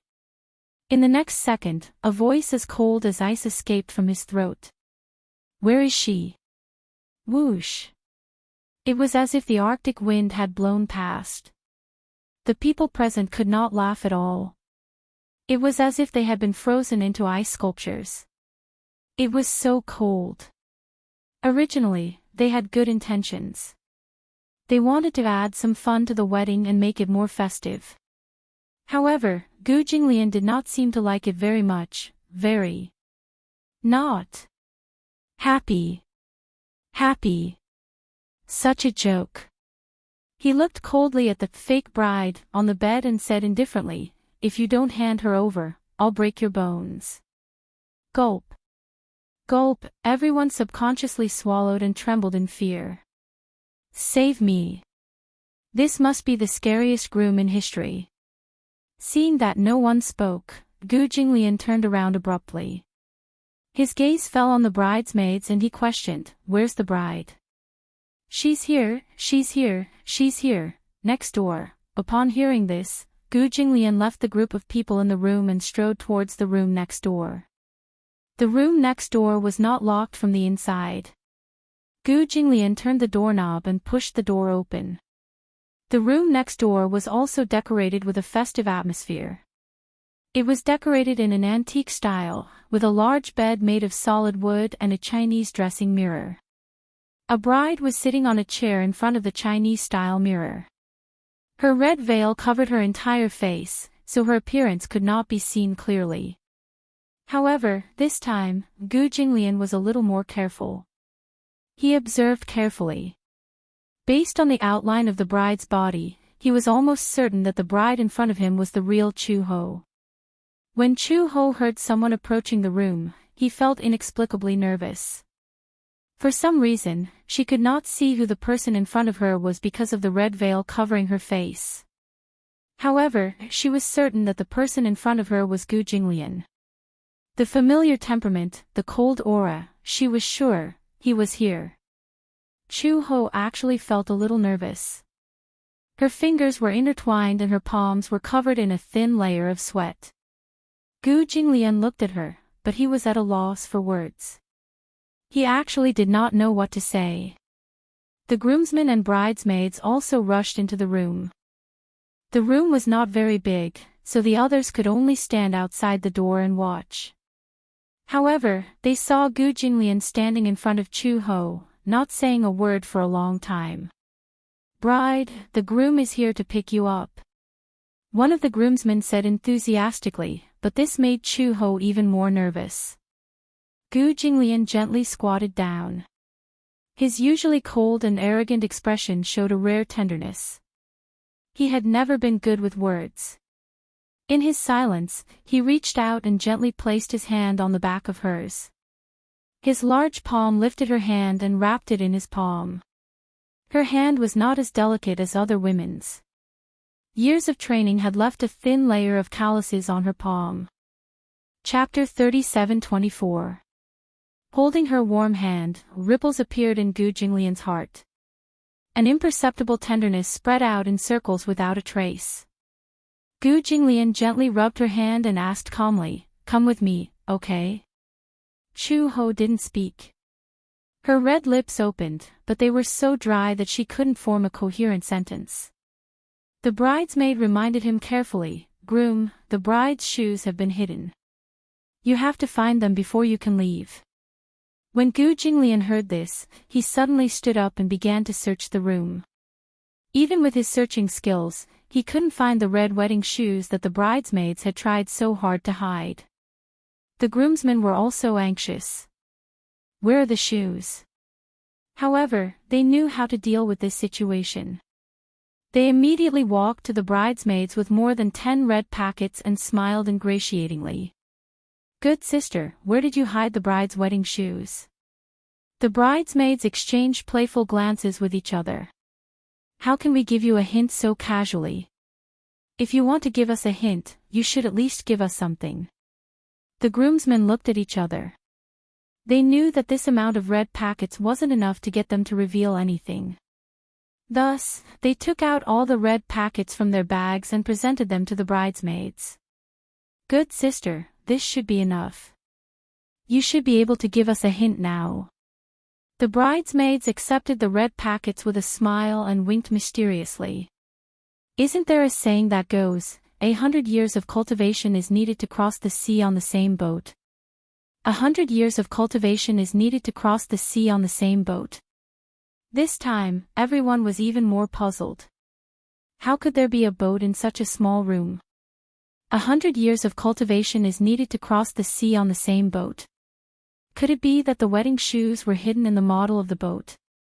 Is there a model of the boat in the room? Yes. The model of the boat might be placed together with the model.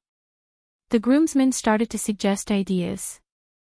However, when they said this, the bridesmaids laughed in disdain. What idiots! They already said that it was a hint. If there really was a model of the boat, how could they give such an obvious hint? While the groomsmen were searching for the model of the ship in the room, Gu Jinglian strode to the bed, lifted the quilt with one hand, and grabbed the pillow. Everyone followed his gaze and saw a pair of bright red wedding shoes quietly hidden under the pillow. At this moment, everyone finally understood. The hint of the phrase, 100 years of cultivation leads to crossing the same boat, should be the next sentence, 1,000 years of cultivation leads to sleeping on the same pillow. This, sleeping on the same pillow, wasn't the wedding shoes hidden under the pillow. It had to be said that these bridesmaids were quite smart. They were quite particular about hiding the wedding shoes. At the same time, she was impressed by Gu Jinglian's shrewdness. He immediately guessed the hiding place of the wedding shoes. After finding the wedding shoes, Gu Jinglian walked over to Chu Ho with them. He looked at her deeply and suddenly knelt on one knee. He gently lifted one of Chu He's legs, and under the fringed hem of her skirt, a fair and delicate foot fell into his palm. He held her foot with one hand and slowly put a red high heel on her heel with the other. When he had put on the wedding shoes for her, Gu Jinglian looked up and gently lifted the veil. At this moment, Chu Ho's face was extremely red with embarrassment. Chapter 37:25. Gu Jinglian also noticed her blushing face. Although she had applied blush on her face, he could still tell if it was blush or shyness. Knowing that she was shy, Gu Jinglian did not point it out. Instead, he asked seriously, "Can I kiss my bride now?" Chu Ho pursed her lips, but her shoulders shrunk. She did not expect Gu Jinglian to be like other men and say things that made one's heart pound like thunder. However, when he said that, she did not feel that he was being frivolous. Instead, she felt a sweet feeling growing from the bottom of her heart. Everyone saw that she did not move and did not give a definite answer. They cheered enthusiastically. Gu Jinglian gave a rare smile. This was probably the first sincere smile he had given since he stepped into this room. "Close your eyes," he said. Chu Ho was reluctant at first, but Gu Jinglian's burning gaze fell on her face. She did not think too much and closed her eyes. Gu Jinglian lowered his head and gently covered her lips. This was the first time he had kissed her so gently. It was just a light touch, but it was more confusing than a passionate kiss. He kissed her slowly, but Chu Ho felt that her heart was beating faster and faster. She even felt like she was about to suffocate. The faster her heart beat, the more guilty she felt. It was as if her strong heartbeat would reach his ears. Gu Jinglian looked up and smiled at her. She thought that her heartbeat had been spied on by him, and she felt even more embarrassed. She had experienced life and death, and had also passed through the gates of hell. However, no matter how thrilling the experience was, it had never made her change her expression. But now, the color of her face changed again and again. In the end, it became the most beautiful color in Gu Jinglian's eyes. Gu Jinglian lifted her up. Chu Ho's blood immediately rushed to her head, and she did not know what was going on. She subconsciously lowered her head and buried her face in his chest. She only heard someone laughing and saying, "The bride is shy. The bride is so beautiful. But why is your face so red? Did you use too much blush?" When Chu Ho heard this, he lowered his head shyly. She did not even know how she got into the car. It was only when Gu Jinglian put her down in the back seat that she realized she was already in the wedding car. Gu Jinglian was surprised to see her blushing face. In his impression, Chu Ho was an extremely introverted person, but he was not a person who blushed easily. Perhaps it was because Gu Jinglian had always appeared cold and aloof, but he did not know that when she blushed, it was too much. However, he didn't say anything in front of outsiders. It was only after they got into the car that a certain man began to make fun of her. "Why is your face so red?" It would have been better if he hadn't mentioned it. Now that he mentioned it, Chu Ho felt even more uneasy. She raised her hand to touch her face and realized that her face was very hot. She immediately explained, "Oh, maybe, it's too hot. The sun isn't very bright today. Why are you feeling hot?" Gu Jinglian glanced at her. Are your clothes very thick? Yeah. She actually responded. How could Gu Jinglian not see that she was blushing because of shyness? She actually said that her blush was due to the heat in front of him. Therefore, he wanted to expose her hypocrisy, so he actually unbuttoned her clothes. Chapter 37:26. Chu Ho was shocked by the man's sudden action. She retreated and grabbed his wrist. She said angrily, "What are you doing? I think you're hot." Chu Ho was speechless. "I was just joking. You don't look like someone who would make a cold joke." Chu Ho was speechless again. She turned her head away angrily and did not look at him anymore. Gu Jinglian found it interesting. She actually had the delicate side of a little woman, but she was actually quite cute. The car ride was not far, but the journey took a long time. Perhaps because of the wedding, the two of them were sitting in the car now, but their identities were completely different. She was his wife, and he was her husband. Therefore, the change in their identities gave people a different feeling. She was a little uneasy, but Gu Jinglian was very calm and did not feel uneasy at all. It was said that during a wedding, men would be nervous, touched, surprised, and even cry. However, when it came to Gu Jinglian, he was calm and did not have any extra expression. He was too calm. Chu Ho was affected by him and gradually calmed down. The wedding was arranged in an orderly manner. Uncle Fu was very efficient. There was nothing to worry about. As he said, Chu Ho only needed to wear the wedding dress. Everything else had been arranged properly. Even the accident at the wedding had been predicted. The wedding car suddenly slowed down. The man sitting in the front passenger seat suddenly said in a low voice, "Master, Uncle Fu was right. The Meng family is chasing after us." The Meng family was also a big family in the capital. A few generations ago, they were also a rich and powerful family. However, in recent years, they had some conflicts with the Gu family in business. Most importantly, the Meng family's power was also a little dark. Therefore, when Gu Jinglian's wedding was held, the Meng family naturally wanted to take revenge on the Gu family and cause trouble. However, Uncle Fu was not as smart as he was. He had already predicted this and planned the route in advance. The roads in the capital were well connected. This was something that had already been planned in advance. Gu Jinglian said, "Follow the route and go around them." Understood. After the car passed a traffic light, it sped towards another road. There were many policemen on the road near the center, so it was naturally difficult to do anything. If it was a small road, it would be a different story. Gu Jinglian naturally did not want these things to happen. After all, it was their wedding day, and no one wanted to be unlucky. However, Gu Jinglian was not so easy to deal with when the unlucky person came knocking on his door. However, one day, Gu Jinglian instructed his subordinates in advance that it was okay to fight, but not to draw blood. At most, they would break a few bones, but there was no need to draw blood. Regardless of whether it was his own blood or the enemy's blood, he should not see it.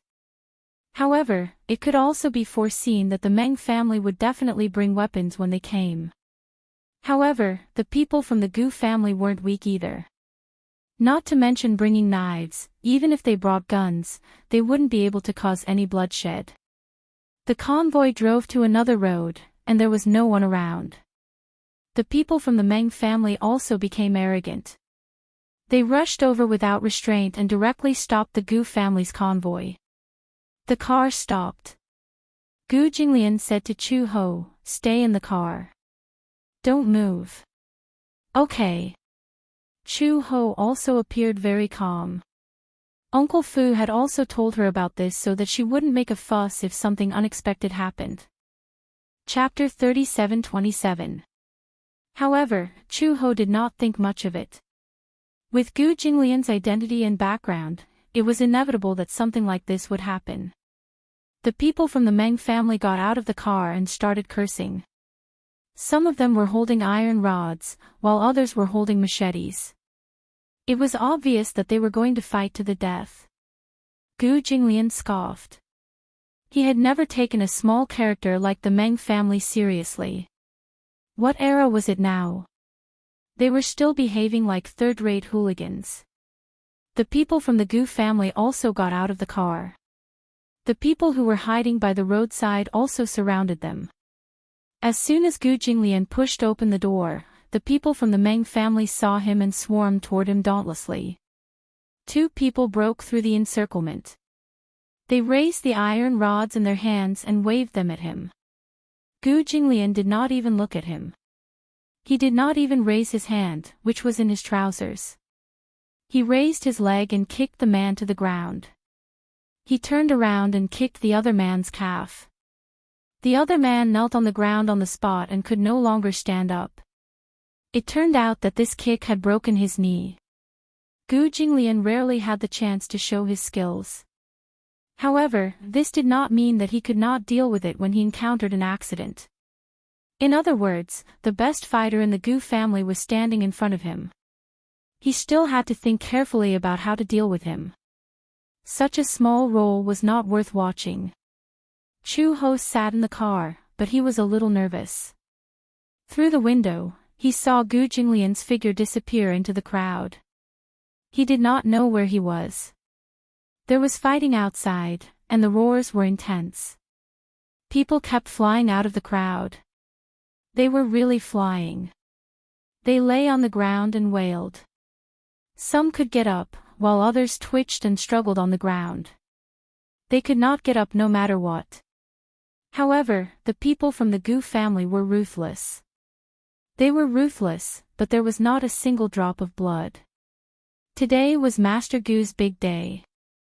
No blood could be seen. It was bad luck. Even though many people from the Meng family came with knives, there was no blood. Just as Chu Ho was feeling nervous, he caught a glimpse of a bare-backed man with a tattoo of Guan Yu on his back.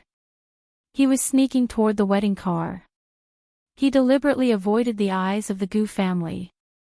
Plus, he was not very strong, so it was easy for people to overlook him.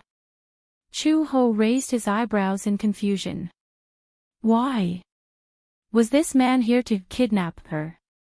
Seeing that she was sitting in the car, he wanted to do something to her. Chu Ho smiled and leaned against the car door. When the driver saw this, before he could stop him, Chu Ho immediately unlocked the car and opened the door. This saved the man from smashing the car window and door with a stick. Chu Ho got out of the car in a bright red gown. The man was stunned. How could a woman be so daring? He had only seen her cowering in a corner, but he had never thought that she would be so brazen as to face him head-on. The man grinned. You're very brave, aren't you? Chu Ho asked, what do you want? What? The man smirked. F***CKU. Can you do it? Sure. Chu Ho's expression was very cold. He added, if you have the ability. When the man heard this, he found it even more interesting. He laughed and rushed toward her. He waved the metal rod in his hand toward her forehead. Chu Ho dodged nimbly. She turned sideways and raised her hand. She grabbed the man's wrist tightly and twisted it. The man screamed and the metal rod in his hand fell to the ground with a clang. Chapter 37:28. As Chu Ho said this, she sneered and grabbed the man's neck. She pressed him against the wall, clenched her fist and punched his lower abdomen. The man originally thought that she was at most a showy fighter, but who would have thought that this woman was not just a showy fighter, but a real fighter? If this punch landed on his nose bridge would break into 3 pieces. Ah, the man grimaced in pain and stared at her in shock. Chu Ho also knew that she could not afford to see blood today. Otherwise, she would have punched him in the face. Get lost if you don't want to die. He threw him to the side. The man fell to the ground, but immediately got up. Die. If you're so capable, why don't you kill me today? The man looked like a ruffian from the lowest rung of the Hay society. He was obviously trying to disgust Chu-ho on purpose. He knew that today was her wedding day and that no blood should be spilled, but he still wanted to disgust her. If you're so capable, why don't you kill me? Today is your wedding day. If you spill some blood, I won't die in vain. When Chu-ho heard this, she smiled and walked up to him. She grabbed him by the collar and said meaningfully, "If there's no blood, I can make you wish you were dead." In the past, when she was in the mercenary corps, she had seen and suffered torture without blood. If there was no blood, she could make him wish he was dead.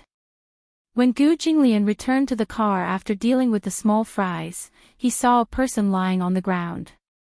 However, although he could tell that it was a person, he did not look human anymore. His limbs were bent at an extremely twisted angle and there were many fractures, especially below the knee, which was bent at a 90-degree angle. It was horrifying. Just by looking at the tattoos on his body, he could tell that this was a fighter from the Meng family. On the other hand, Chu-ho was still sitting in the car in a dignified manner, as if she was still a beautiful and reserved bride. What happened? The chauffeur lowered the car window and said softly, "Master. Master Gu, what's going on?" Gu Jinglian stepped on the chest of the man on the ground and pressed down lightly. The man suddenly opened his eyes and gasped in pain, but he could not scream. He was still alive. His frown deepened as he guessed who was behind this. His attack was ruthless, but he had a good grasp of the situation. One could imagine how painful it must have been for this person to have all 4 of his limbs broken. However, not a drop of blood could be seen, and he was still alive. It must be Chu-ho's doing. However, who asked this man to come to him so eagerly? He thought that the bride was easy to bully and could be bullied by anyone. He thought that if Gu Jinglian was not around, he could take advantage of the situation.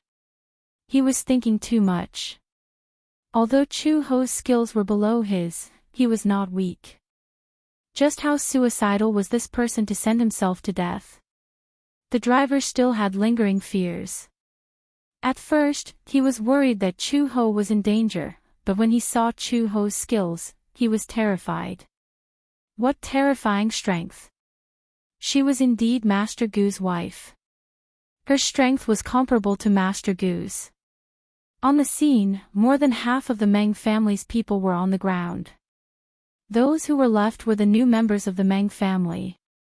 Now, more people from the Gu family had arrived at the scene. Seeing that they had the advantage in numbers, it was difficult to resist. However, due to the Meng family's orders, they did not dare to advance or retreat. Chapter 37-29.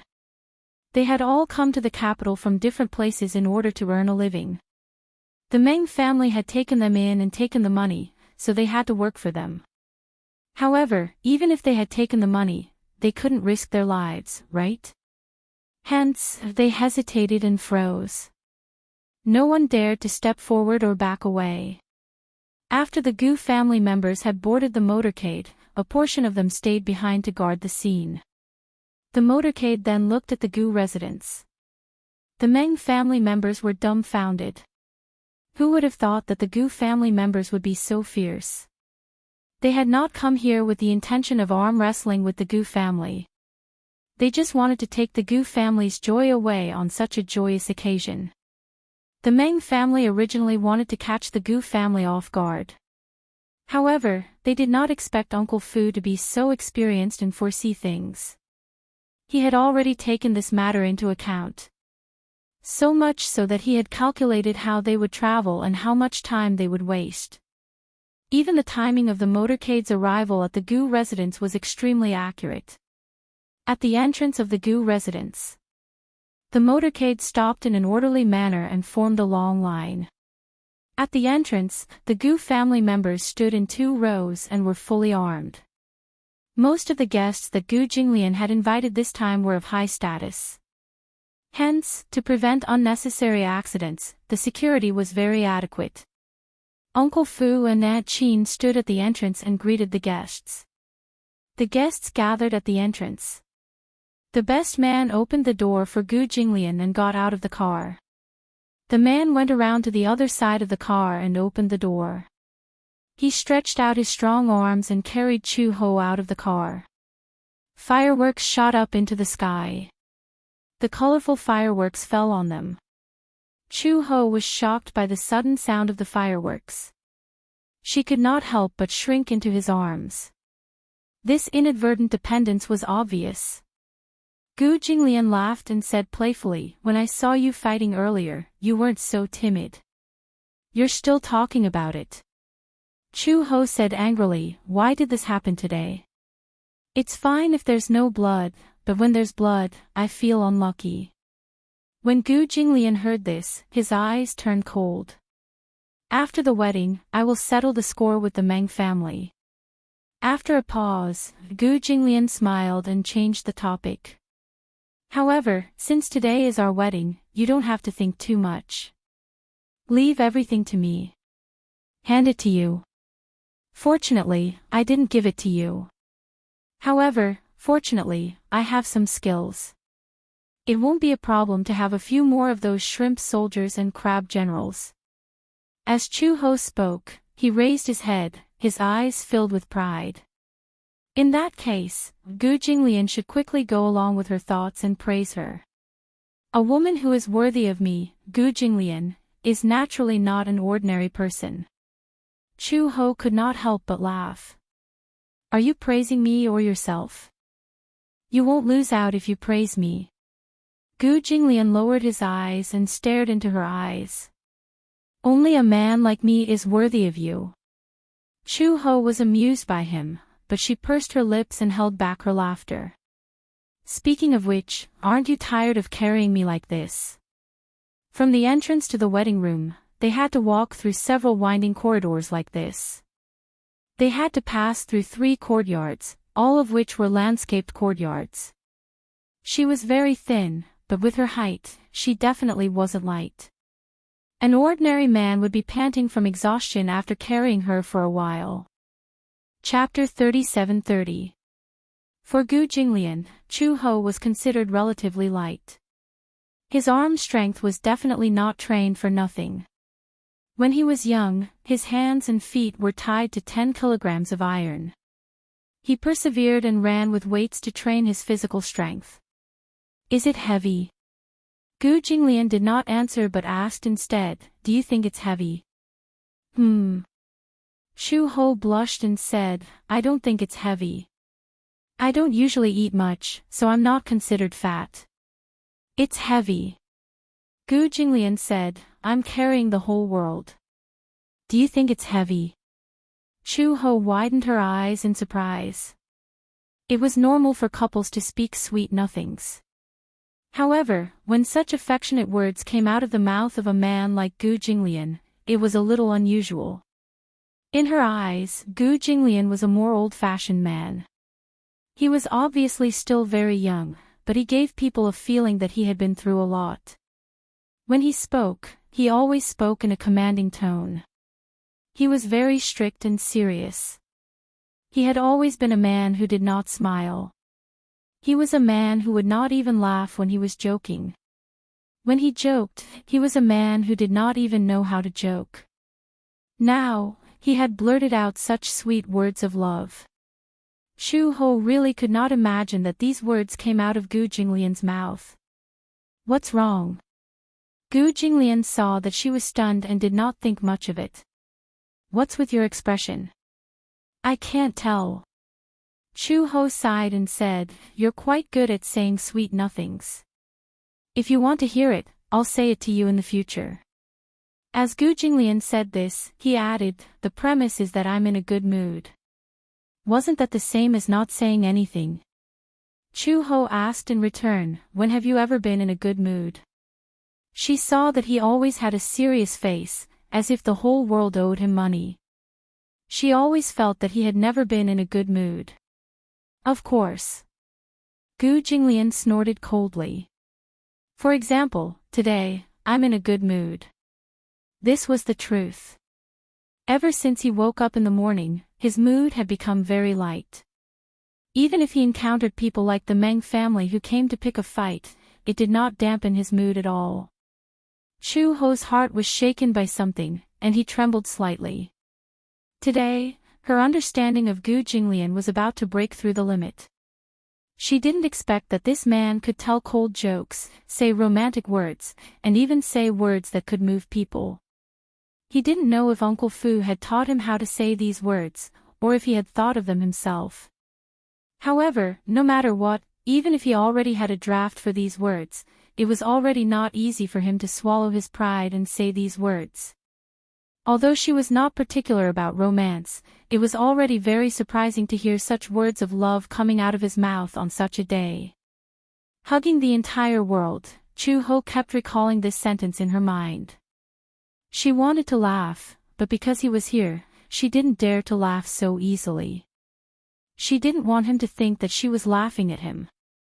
Hence, she secretly covered her mouth and held the apple in her hand to the side of her mouth. The corners of her lips curled up uncontrollably. The apple in her hand was given to her by Mama Fu before they left. Mama Fu said that hugging an apple in her hand would ensure the safety of the two of them for the rest of their lives. This was a moral and also a tradition. Chapter 37-31. Gu Jinglian carried him into the bridal chamber.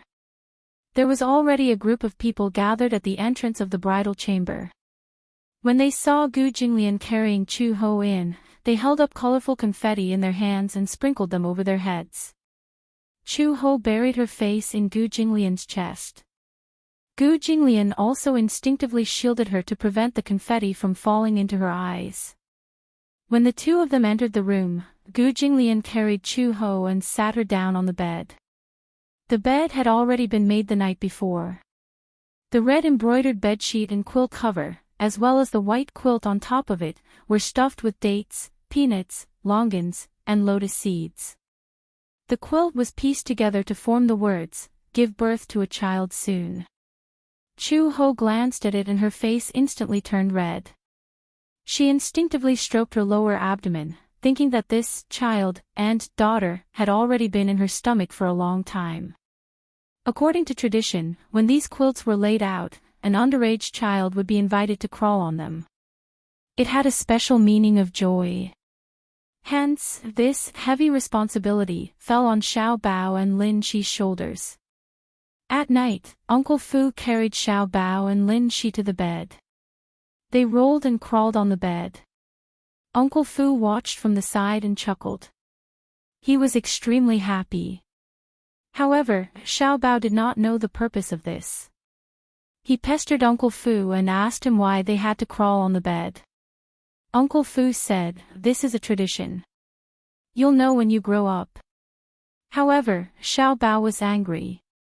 It seemed like it would take a long time for him to grow up. Wouldn't he have to wait for a long time to find out?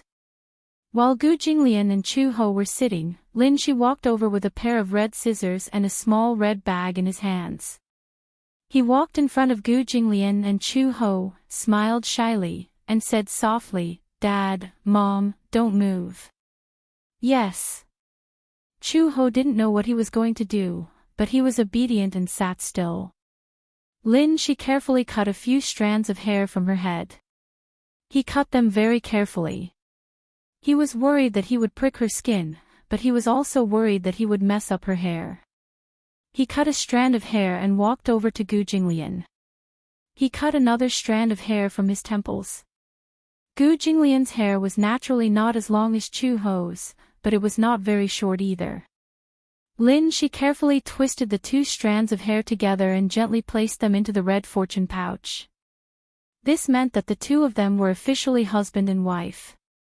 Lin Shi smiled and said a few words of joy, "I wish you a happy and blissful marriage. I wish you a child soon. I wish you a happy and loving life." Chu Ho smiled, took his hand, and asked curiously, "Who taught you that?" "Uncle Fu taught me that." Initially, Uncle Fu wanted to let Xiao Bao do it, but he was worried that Xiao Bao didn't know how to use scissors and couldn't cut it well. Moreover, he couldn't recite these lines well even after repeating them a few times. So, Uncle Fu let me do it. Pfft. Chu Ho laughed out loud. Everyone behind him also laughed kindly. Lin Shi felt very happy. In his eyes, these things were extremely sacred. However, Xiao Bao felt wronged. He couldn't recite these lines. On one hand, he wasn't good at reciting and couldn't even pronounce the words correctly. He didn't know what "have a child soon" meant. He also didn't know what "a happy and blissful marriage" meant. On the other hand, he was extremely nervous. Hence, Lin Shi snatched this spot. Chapter 37-32. Uncle Fu brought over 2 bowls of soup. There were glutinous rice balls, yuan shao, dates, and lotus hearts. The soup was sweet and meant sweetness and harmony. However, they had to feed each other a mouthful of the soup first. Gu Jinglian was naturally the first to be fed. It was his first time eating sweet soup and he didn't really like sweet things. Hence, as he fiddled with the food in the bowl, he asked, "What do you want to eat?" I'll eat glutinous rice balls." Okay. It was rare for Gu Jinglian to be so docile. The reason why he was described as docile was because Gu Jinglian had always been arrogant and unruly. He rarely took the initiative to feed others and would even ask for their opinion on what they wanted to eat. How rare. Chu Ho was naturally happy to see this and enjoyed being fed. After feeding him 2 mouthfuls, Gu Jinglian said unhappily, "This bowl is almost finished. When are you going to feed me?" Chu Ho was stunned. He hadn't swallowed the glutinous rice ball in his mouth and asked incoherently, "Huh? Do I have to feed you too? Otherwise?" Gu Jinglian raised his eyebrows. "Do you want to eat both bowls?" "I don't have that intention." "Then why aren't you feeding me?" "Ah." That domineering Gu Jinglian seemed to have returned. Chu Ho didn't know whether to laugh or cry, but he immediately swallowed the glutinous rice ball in his mouth and scooped another glutinous rice ball to bring to his mouth. Gu Jinglian glanced at it, but his gaze was cold as if he didn't care about it. He didn't like glutinous rice balls. Chu Ho raised his eyebrows strangely and fed him another glutinous rice ball. Gu Jinglian still didn't open his mouth. Chu Ho couldn't sit still anymore and asked impatiently, "What do you want to eat?" Gu Jinglian smiled wickedly and leaned closer to her. He said slowly, "I want to eat what you feed me with your mouth." Chu Ho's face immediately turned red. Even though Gu Jinglian deliberately lowered his voice, Uncle Fu, who was beside him, heard him. He raised his head and said to the people in the room, "Mr. Gu wants to eat the bride," so he fed her with her mouth. "Bride, please satisfy the groom and feed him with your mouth." "Exactly." The cameraman also walked over with his camera and pointed it at them. He smiled and said, "Bride, don't be too shy. Use your mouth to feed the groom. It's a good opportunity for me to capture this scene." Chu Ho pursed her lips reluctantly. Gu Jinglian was obviously trying to prank her. Gu Jinglian, on the other hand, looked at her calmly and did not rush her. It was only when she slowly held the spoon that he said, "I want to eat glutinous rice balls." Tang Yuan was so soft and sticky. It was really not easy to bite it off. This man must be doing it on purpose. However, Chu Ho couldn't flare up in front of so many people. She could only take a bite of the glutinous rice ball. Gu Jinglian's face came closer. His thin lips opened slightly and he bit the glutinous rice ball in her mouth. The soft glutinous rice ball was squashed. It was sticky, soft, and sticky with the sticky sweet soup and the rich sesame core. Chu Ho bit the glutinous rice ball and didn't move. Gu Jinglian, on the other hand, was more active. He bit the glutinous rice ball and gently sucked the soup that was about to escape from the corner of his mouth. The tip of his tongue gently stroked and finally bit the soft glutinous rice ball into 2 pieces. The sticky glutinous rice ball's skin pulled white threads between their lips and teeth. Chapter 37-33. Gu Jinglian bit into the glutinous rice ball and smiled mischievously. He then hugged the back of Chu Ho's neck and kissed her, slowly wiping away the leftover soup on her lips. Of course, other than Uncle Fu, the guests and others who were crowded in the room to watch were tortured by this bowl of public display of affection.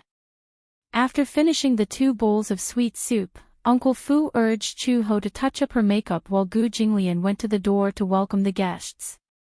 Gu Jinglian actually did not want to welcome the guests as he felt quite uncomfortable standing at the door. However, Uncle Fu insisted that this was a tradition, so how could they not follow it? Hence, Gu Jinglian and a few groomsmen stood at the entrance of the Gu residence and braced themselves to welcome the guests. Not long after, Chu Ho came over and happened to meet Meng Qingxue and Mu Yanqing. Meng Qingxue saw Chu Ho standing at the door in a fiery red dragon and phoenix gown, looking especially dazzling. She exclaimed as she walked over and held Chu Ho's hand. She exclaimed, "Chu Ho, you're so beautiful today. You're probably the most beautiful bride I've ever seen." Chu Ho smiled. "Thank you." She saw that Meng Qingxue had only brought Mu Yanqing with her.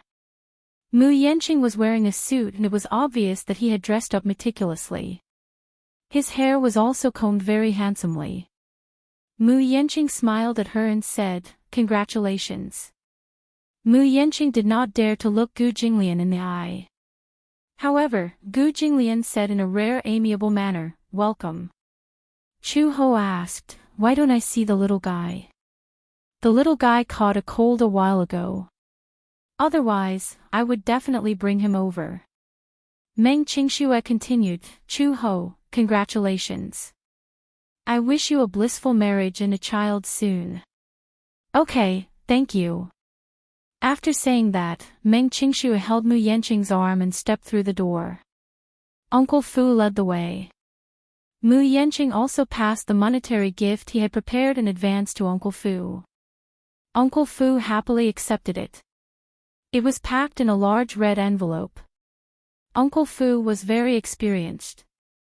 With just a touch, he knew that there was 100,000 yuan inside. Mu Yanqing was even more generous with 100,000 yuan. Actually, Meng Qingxue and Chu Ho did not interact much. They kept in touch through phone calls and text messages, but Chu Ho had taken care of Meng Qingxue in the past, so Mu Yanqing was naturally grateful to him. Hence, this monetary gift had to be presentable, and it was also for her sake. Gu Jinglian and Chu Ho stood at the entrance to welcome the guests. They stood there for an hour. Not long after, 2 Bentleys stopped at the entrance. Gu Jinglian glanced at them and saw that it was Mu Yaja and Yun Shishir who got out of the car. Yun Shishir carried Weiyao from the back seat. The driver of the car behind opened the door for Yu Yu, Xiao Chen, and Lisa to alight. It was a family of six people in a grandiose manner. Gu Jinglian's expression changed when he saw this. Mu Yaja was the most ostentatious and had attracted the most people. Gu Jinglian's gaze fell on Lisa. Seeing that she was also here, he guessed that Lisa must have settled down at the Mu residence. However, compared to Meng Qingxue and Mu Yanqing's amiability, when Mu Yaja led the family of 6 to him, Gu Jinglian saw Yu Yu's arrogant expression. Clearly, he was disdainful of him. Gu Jinglian's eyes turned slightly cold. This fellow, he had not even settled the score with him for the North Africa incident, yet he was already showing such an infuriating expression. Chapter 37-34. Yu Yu had an arrogant look on his face, as if attending Gu Jinglian's wedding was beneath him. Everyone was silent. Gu Jinglian almost blurted out, "Get lost." Fortunately, Uncle Fu was good at reading people's expressions. He quickly stopped him and muttered softly, "Old master, it's a big day. Don't get angry, Mu Yaja tried not to laugh. His son was too arrogant. Even if it was Gu Jinglian, he didn't intend to show him much respect. He was too fierce. Yun Shishir didn't know whether to laugh or cry. Chu Ho couldn't help but burst out laughing. Xiao Yichen, on the other hand, tugged at Yu Yu's sleeve nervously. Hey, Yu Yu, at least say, congratulations. After all, Gu Jinglian was his and Lisa's savior. Hence, Xiao Yichen had a good impression of Gu Jinglian. However, Yu Yu didn't like Gu Jinglian and looked at him with contempt. Gu Jinglian didn't get along with him either. The two of them, one adult and one child, looked at each other with great hostility. Yun Shishir quickly stepped forward and said to Gu Jinglian and Chu Ho, Jinglian, Chu Ho, congratulations. Congratulations on your marriage and may you live a long and happy life together. Gu Jinglian snorted, but his expression didn't look too bad.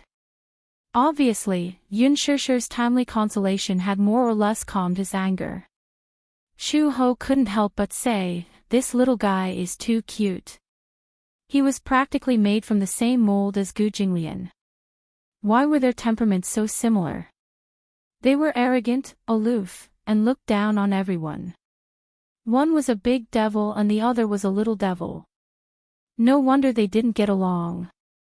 Yun Shishir was also somewhat helpless. How would she know that there was a conflict between Yu Yu and Gu Jinglian? When they were in North Africa, the two of them had a huge conflict. Yu Yu caused Gu Jinglian to lose a piece of land, and Yu Yu obviously did not take the arrogant Gu Jinglian seriously.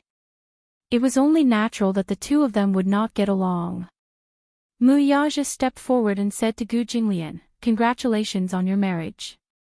This is just a small gift from me. I hope you'll accept it. He handed over a red packet. The red packet was long and big, but it was very flat. Gu Jinglian immediately knew that this red packet must be very valuable. Mu Yaja couldn't have stuffed $100 bill into the bag. It must have been a large check. Uncle Fu. Gu Jinglian greeted him. Uncle Fu immediately walked over and took the red packet from Mu Yaja. He smiled and bowed.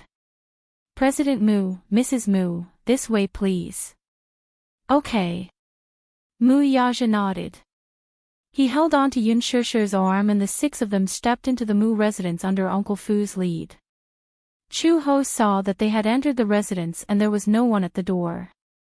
She bent down and gently massaged the sore muscles in her calves. She was wearing high heels, but she didn't usually wear high heels. In addition, she was standing at the door motionlessly in high heels. Her calf muscles were tense, and it was inevitable that she would feel a little sore. When Auntie Chin saw this, she immediately said, high heels must be uncomfortable, right? Chu Ho nodded. Yeah, it's against my feet. My toes hurt too. Okay, wait for me for a while. I'll get you a pair of flats. Auntie Fu asked, do you have flats with red flats? Yes, but they're cloth shoes. They're also red, so it's okay to wear them. Chu Ho is pregnant. She can't wear high heels all the time. It's not good for her health. Yeah, you're right. Hurry up and change them. Chapter 37-35. This was because it was a traditional Chinese wedding. Therefore, there was also a ceremony to worship heaven and earth. After all the guests had arrived, Gu Jinglian and Chu Ho followed the tradition and worshipped heaven and earth. Then, the ceremony was considered complete. It was the first time that Chu Ho had experienced such a traditional wedding. She found it very novel. However, this wedding had a special meaning to Gu Jinglian. He had never thought that he would marry and have children in this life. Even more so, he had never thought that his wife would be Chu Ho. She was once an Interpol officer, and he was a name on the Interpol blacklist. Two names that would never have crossed each other's paths in their lives were now linked together. On this day, Gu Jinglian appeared to be very happy. Together with Uncle Fu, he did not refuse any of the guests' toasts and drank some wine. When everyone cheered for him to kiss the bride, Gu Jinglian did not pull a long face. Instead, he generously put his arm around Chu Ho's waist and gently kissed her red lips. No matter what, he refused to do it. Chu Ho also felt that with Gu Jinglian's style, he would definitely not show off his love in front of everyone. Such an ascetic man would definitely be a different person in private. However, in front of so many people, he would definitely not let them off too easily. Some people cheered and urged them to disturb the bridal chamber. Gu Jinglian's expression immediately darkened. Although he did not say anything, his attitude was clear. If they dared to disturb the bridal chamber, they would try it. Of course, everyone was just talking. If they really wanted to disturb Gu Jinglian's bridal chamber, they would not dare to do it even if they had 10 times the courage. After the banquet, the guests left one by one. At night, Gu Jinglian dealt with all the situations. When he entered the room, Chu Ho was sitting on the big bed in a bright red wedding dress. She was holding 2 dolls in her arms. These 2 dolls were handmade by Uncle Fu and were placed on the bed. One was a girl doll, and the other was a boy doll. It meant that they had both a son and a daughter. The girl held the word Bai Nian in her hands, while the boy held the word Hao Feng in his arms. When put together, it meant Hao Feng. In addition, Chu Ho was carrying a pair of twins, a boy and a girl. This pair of babies was especially suitable for the occasion. When Chu Ho saw it, he couldn't bear to part with it and kept holding it in his arms. Meng Qingxue was also there. She held Xiao Bao in her arms and chatted with her. When she saw Gu Jinglian, she stood up with a smile and said, "Ah, the groom is here. It's time for me to leave and not disturb your wedding night." Xiao Bao was originally reluctant to leave, but Meng Qingxue quietly whispered a few words into his ear. When Xiao Bao heard this, he instantly beamed with joy and obediently followed her. After the 2 of them left, Meng Qingxue did not forget to close the door. Gu Jinglian turned around and looked at Chu Ho.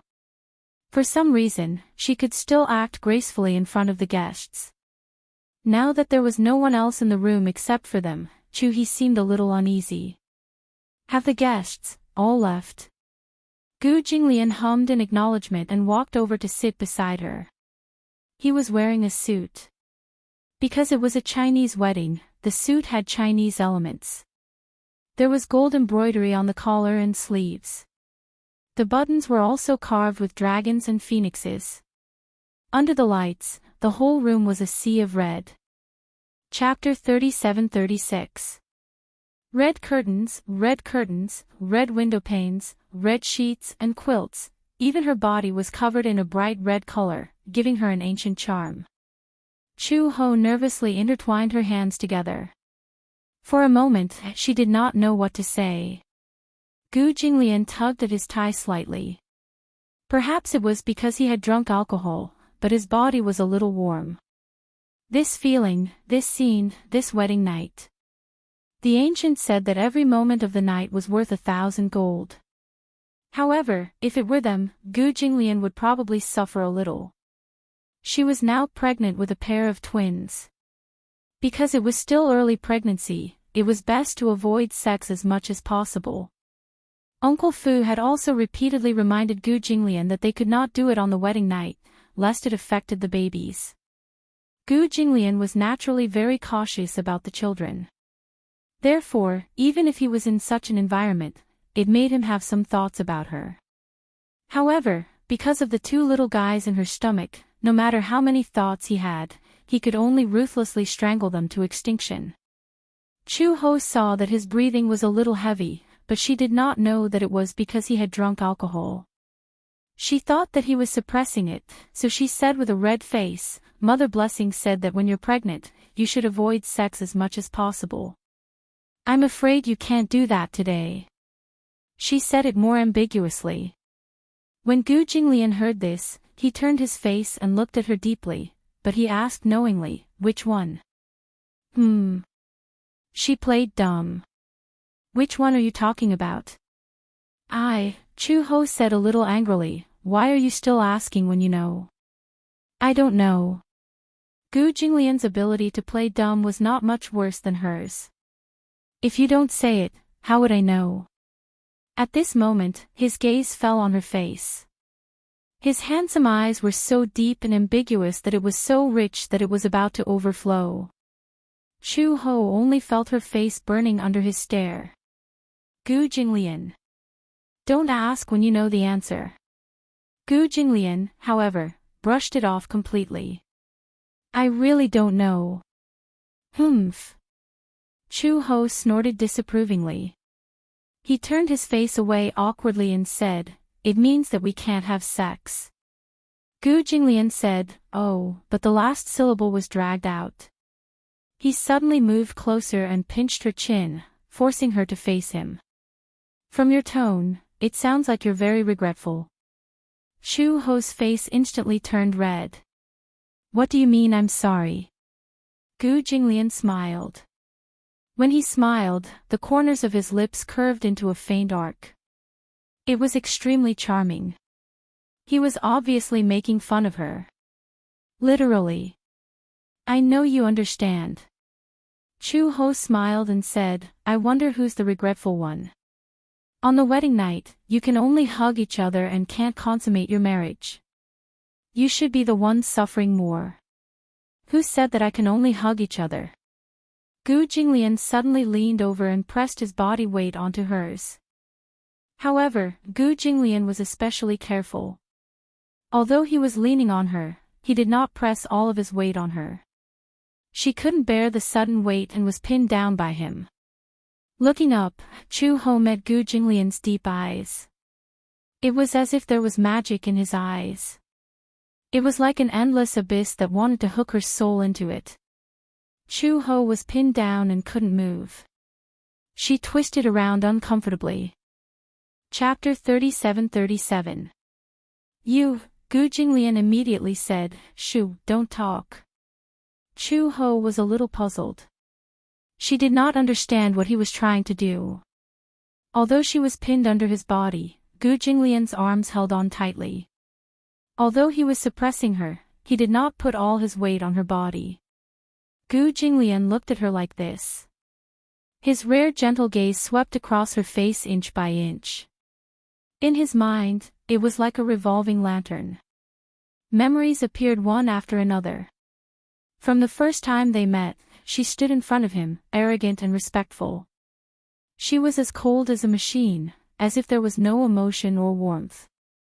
At that time, Gu Jinglian could tell that this woman was not an ordinary person. Later, he slowly realized that she was an undercover agent sent by Interpol.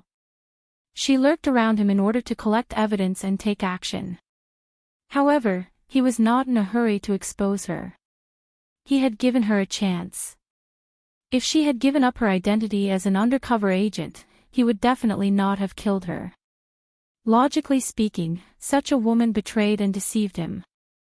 Given his personality, he would definitely kill her. However, he did not know why he felt compassion. However, Chu-ho did not give up her duty as an Interpol agent. Hence, he made a move. At that time, he was cold and decisive. He did not leave any way out. However, he did not expect that she did not die and was even pregnant. It was his child. Their reunion 5 years later was unexpected, but also expected. He did not expect that their child was already 5 years old. His name was Xiao Bao. When Gu Jinglian heard this name, he did not know whether to laugh or cry. This name sounded a little old-fashioned. However, he had already gotten used to calling her by that name. Later, Chu-ho came to North Africa to look for him. She braved the rain of bullets and came to him alone in such a dangerous war zone. Gu Jinglian did not expect her to come. When he saw her, he was still a little puzzled. He thought that if he died in North Africa, Chu-ho would definitely feel relieved and leave the Gu family with Xiao Bao. He did not expect that she would come to North Africa to look for him. Along the way from North Africa, the two of them had experienced life and death situations and passed through many difficulties and obstacles. At that time, when they boarded the ship back to the capital, Gu Jinglian had already decided on her. He had set his mind on this woman. Gu Jinglian looked at her fixedly.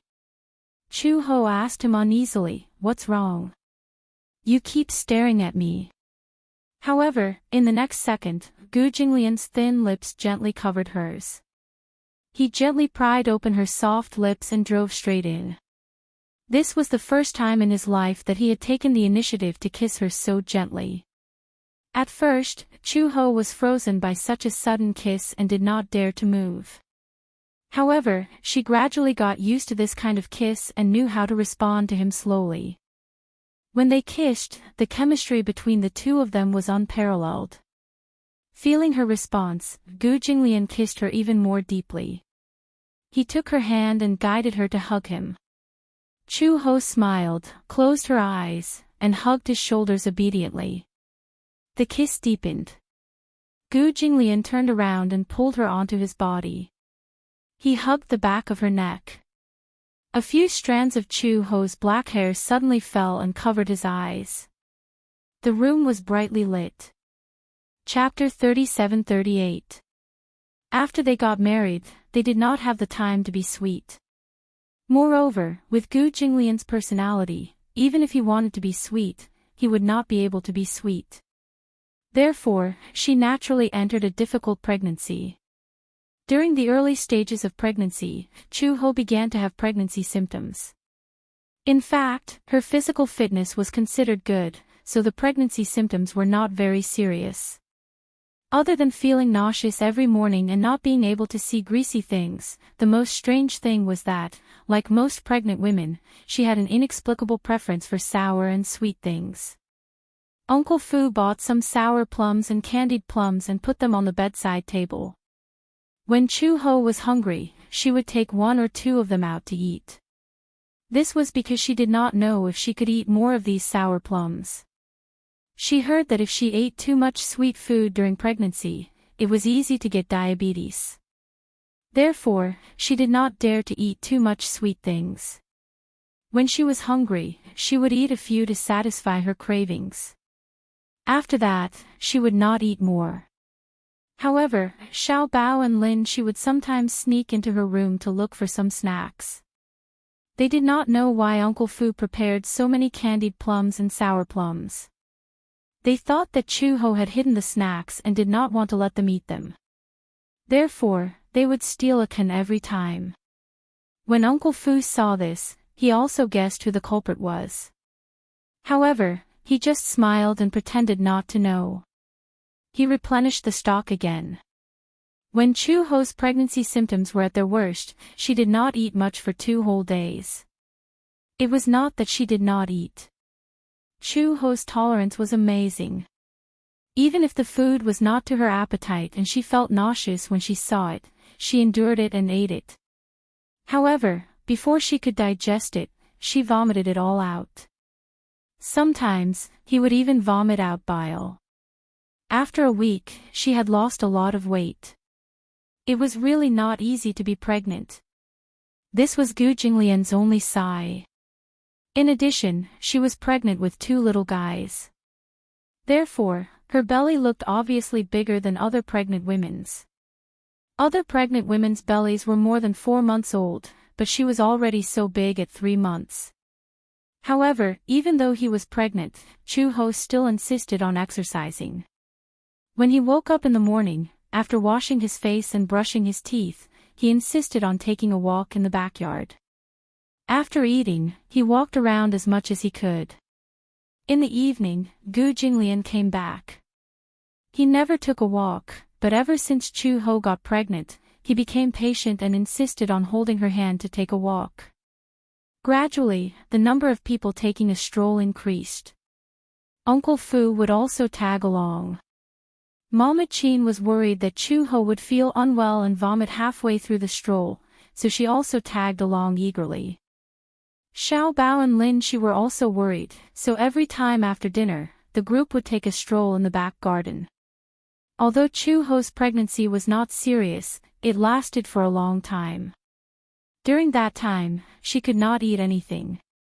Uncle Fu and Mama Chin went back and forth on the food. It could be said that they had deliberately and racked their brains. They even specially hired a nutritionist to come back and customize a special diet for her. In the end, Chu-ho did not have an appetite.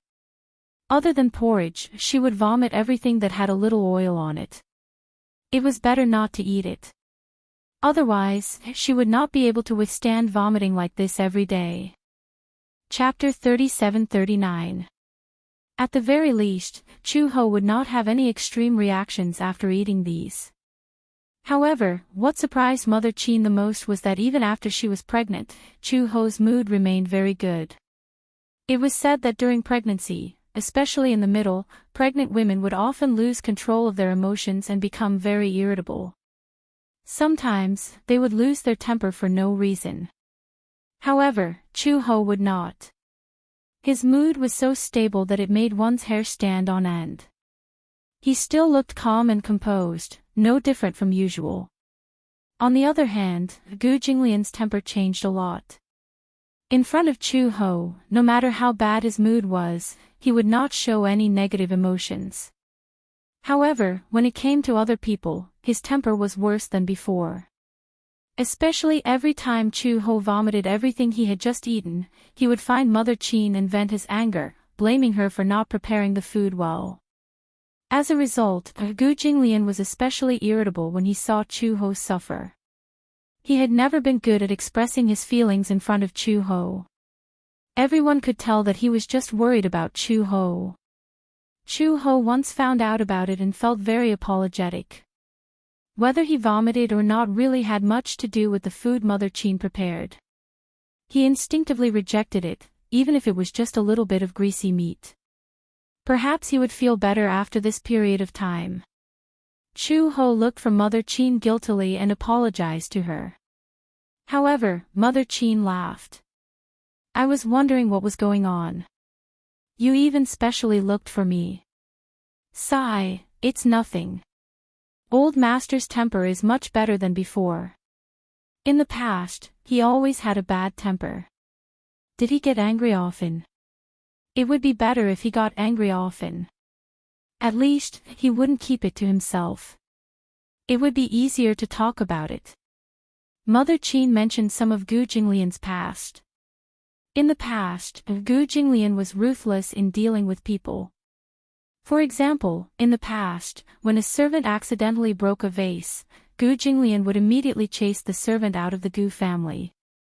If it were now, he might show his displeasure with a look of displeasure, but at most, he would give the servant a verbal warning. He was no longer so ruthless and did not give the servant any leeway. Moreover, the fact that Master scolded me like that only means that he knows how to dote on people. Think about it, he blames me because you always vomit after eating my food. He feels sorry for you, so he can only vent his anger on me. I'm old, and he's still young. How can I argue with him? As Aunt Chin spoke, she laughed to herself. Chu-ho was helpless. You guys have spoiled him since he was young. That's why he's so spoiled. If it were me, his temper wouldn't be so bad. Master's heart is not bad. Everyone outside says that he is very bad, and his reputation is extremely vicious. However, as long as you put your heart into it, you'll find that Master is actually very gentle inside. Aunt Chin sighed again. You say that we spoil him, but we also feel sorry for him. Master has been alone since he was young. He has no one close to him. We watched him grow up. But think about it, no one is perfect.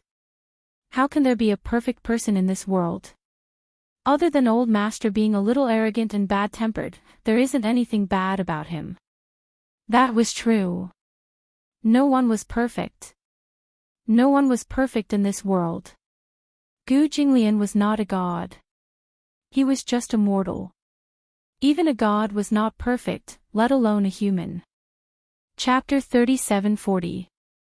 Besides, Master's temper has been restrained a lot now. Look, no matter what troubles he has in business, he rarely brings these emotions home. You've been pregnant for so long, but he's never been angry with anyone else, let alone you. Even in front of you, he's never been angry with anyone else. People change for the sake of their loved ones. Even though you might not realize it, as bystanders, we can see it very clearly. Although Master's change is subtle, we can still sense it. Chu-ho nodded. She had also noticed that Gu Jinglian's temper had been restrained a lot. He did not know how to take care of people, but after being pregnant for so long, he might not have done well in the things that he did not know how to do, but he did what he could. For example, when she was not feeling well at night, because her stomach was a little big and her back hurt from lying down, even if he was so sleepy that he could not open his eyes, he would use his hands to rub her sore waist. Sometimes, she would want to eat in the middle of the night. Gu Jinglian would even drive all the way to a 24-hour convenience store to buy some freshly cut fruits, biscuits, and bread. When he returned, she was usually already asleep. He would put these food by the bedside. When she woke up hungry again, she could reach out and get it. Chu-ho also saw it. The changes that Gu Jinglian had made for her were unimaginable. The short yet long period of early pregnancy seemed to have passed quietly in the wee hours of the morning. One day, Chu-ho woke up and a strong sense of hunger surrounded her. She shook Gu Jinglian awake and said that she wanted to eat drumsticks. Other than drumsticks, she wanted to eat rice and pork rib soup. She felt so hungry that she could swallow a cow. For some reason, this hunger was so fierce that as soon as she woke up, her appetite was great and she wanted to eat and drink. However, Gu Jinglian was a little cautious. Ever since she started having pregnancy symptoms, she couldn't touch these oily things. Now, she suddenly said that she wanted to eat chicken drumsticks and pork rib soup. However, even though he was a little worried, Gu Jinglian still got out of bed and woke Uncle Fu up so that he could take care of it. Uncle Fu was also a good cook. He didn't wake Mama Chin up and cooked a pot of pork ribs and radish soup, braised chicken legs, and a pot of rice. The group of people sat at the dining table and were on tenterhooks. They were sweating profusely until Chu-ho finished a bowl of rice, 2 drumsticks, and a few ribs. His mouth was glistening with oil. She was so hungry that she couldn't care less about her manners. She was so focused on eating that the rice grains stuck to the corners of her mouth. Gu Jinglian's heart ached when he saw her eating in such a hurry. He knew that she was too hungry. Perhaps it was hard for ordinary people to understand this kind of hunger. She was so hungry that her whole body was trembling. It was as if she would faint in the next second. After breakfast, Chu-ho went back to her room and lay down. Gu Jinglian didn't dare to sleep. He was worried that she would feel nauseous again and vomit everything that she had eaten. Everyone was on high alert, but they did not expect Chu-hee to sleep for the entire morning and only wake up at noon. At noon, Mama Chin made another pot of braised pork. Chu-ho got up and sat down to eat again. However, because she wasn't that hungry anymore, she didn't eat in a hurry. For the whole afternoon, Chu-ho didn't show any signs of vomiting. Chapter 37:41. In the end, even though everyone was on guard for the whole afternoon, Chu-ho still showed no signs of vomiting. Uncle Fu cheered. It was probably because the pregnancy period had passed. This time, they didn't have to worry about oil anymore. At night, when Gu Jinglian came back, the whole family sat around the dining table. Gu Jinglian gave her a few pieces of red braised pork and urged her to eat a few pieces of meat. After eating, she didn't show any signs of nausea. Mother Chin said happily, "Chu-ho, don't you feel uncomfortable anymore?" "Yes, I don't." Chu-ho said with a smile, "I won't vomit anymore." "Wow!" Mother Chin beamed with joy. She and Uncle Fu looked at each other and were very gratified. "It's good that you don't vomit anymore." You can finally nourish your body. Uncle Fu said with heartache, you haven't been able to eat much oil recently, and the whole family has been nervous. You haven't seen old master. He hasn't slept well for a few days, and he's worried that you're not feeling well. Gu Jinglian cleared his throat and looked at him warningly, blaming him for talking too much. Uncle Fu smiled. Old master is shy. He's worried about his wife, and he won't let others talk about it. Uncle Fu. Gu Jinglian warned again, and Uncle Fu was so scared that he kept quiet. Chu Ho covered her mouth and laughed. All right, stop threatening Uncle Fu. Chu Ho said. Then she said to Uncle Fu, Uncle Fu, I've made you and Mother Qin worry for a while. I don't know what happened, but in just one night, when I woke up, I really wanted to eat some oil and meat. I was craving it. After eating drumsticks and ribs, I didn't feel sick or sick. It's really amazing. At that time, when I was pregnant, it was the same. This pregnancy reaction came and went quickly. It came and went quickly. It came and went as I wished. It was gone just like that. This means that your pregnancy reaction has subsided. Chu He nodded as if a heavy burden had been lifted from her shoulders. The pregnancy reaction was too torturous. She didn't know how to get through this period of time. It was too torturous. She also felt tormented, and so did everyone else. Fortunately, it was already over. After the pregnancy symptoms passed, Auntie Qin and Uncle Fu were busy adjusting her body. Due to her pregnancy symptoms, she had been eating and vomiting, and she had lost a lot of weight. Hence, Mama Qin stewed an old hen and fed it to Chu Ho with chicken soup for 3 days in a row, hoping that Chu Ho would be able to replenish the nutrients that she had lost previously. Chu Ho didn't really like soup, so Uncle Fu coaxed her, the nutrients of an old hen are all in the soup. Eating chicken can't compare to drinking this soup. Besides, you have to think about it. This chicken soup isn't for you to drink. You have to think about it. You're pregnant with 2 little guys. If you don't want to, then don't treat them unfairly. When Uncle Fu said this, Chu Ho understood. For the sake of the 2 little guys in her stomach who were waiting to be fed, Chu Ho drank the soup no matter how much she didn't like it. There weren't many ingredients in the chicken soup. It was the original flavor. Although it was light, it was also naturally delicious. Other than the chicken soup and rib soup, Uncle Fu also paid attention to the nutritional balance. According to the nutritionist's formula, Chu Ho gained some weight after half a month. Everyone was happy. This meant that the nutritious meals made sense. In half a month, she had more or less gained weight. However, Chu Ho was a little worried. Chapter 3742. Uncle Fu, if you keep feeding me like this, I'll definitely become a pig. Uncle Fu was amused when he heard this. Why? Are you worried that old master will despise you if you become a pig? Chu Ho laughed and said, if I really become a pig, I'll despise myself, let alone him. No, why would old master despise you? Chu Ho snorted and said, I don't want to eat until I'm fat. Don't feed me so much in the future. However, even though he said that, he still continued to eat. She still ate and slept as usual. Chu He felt that she was almost no different from a pig. She ate and slept.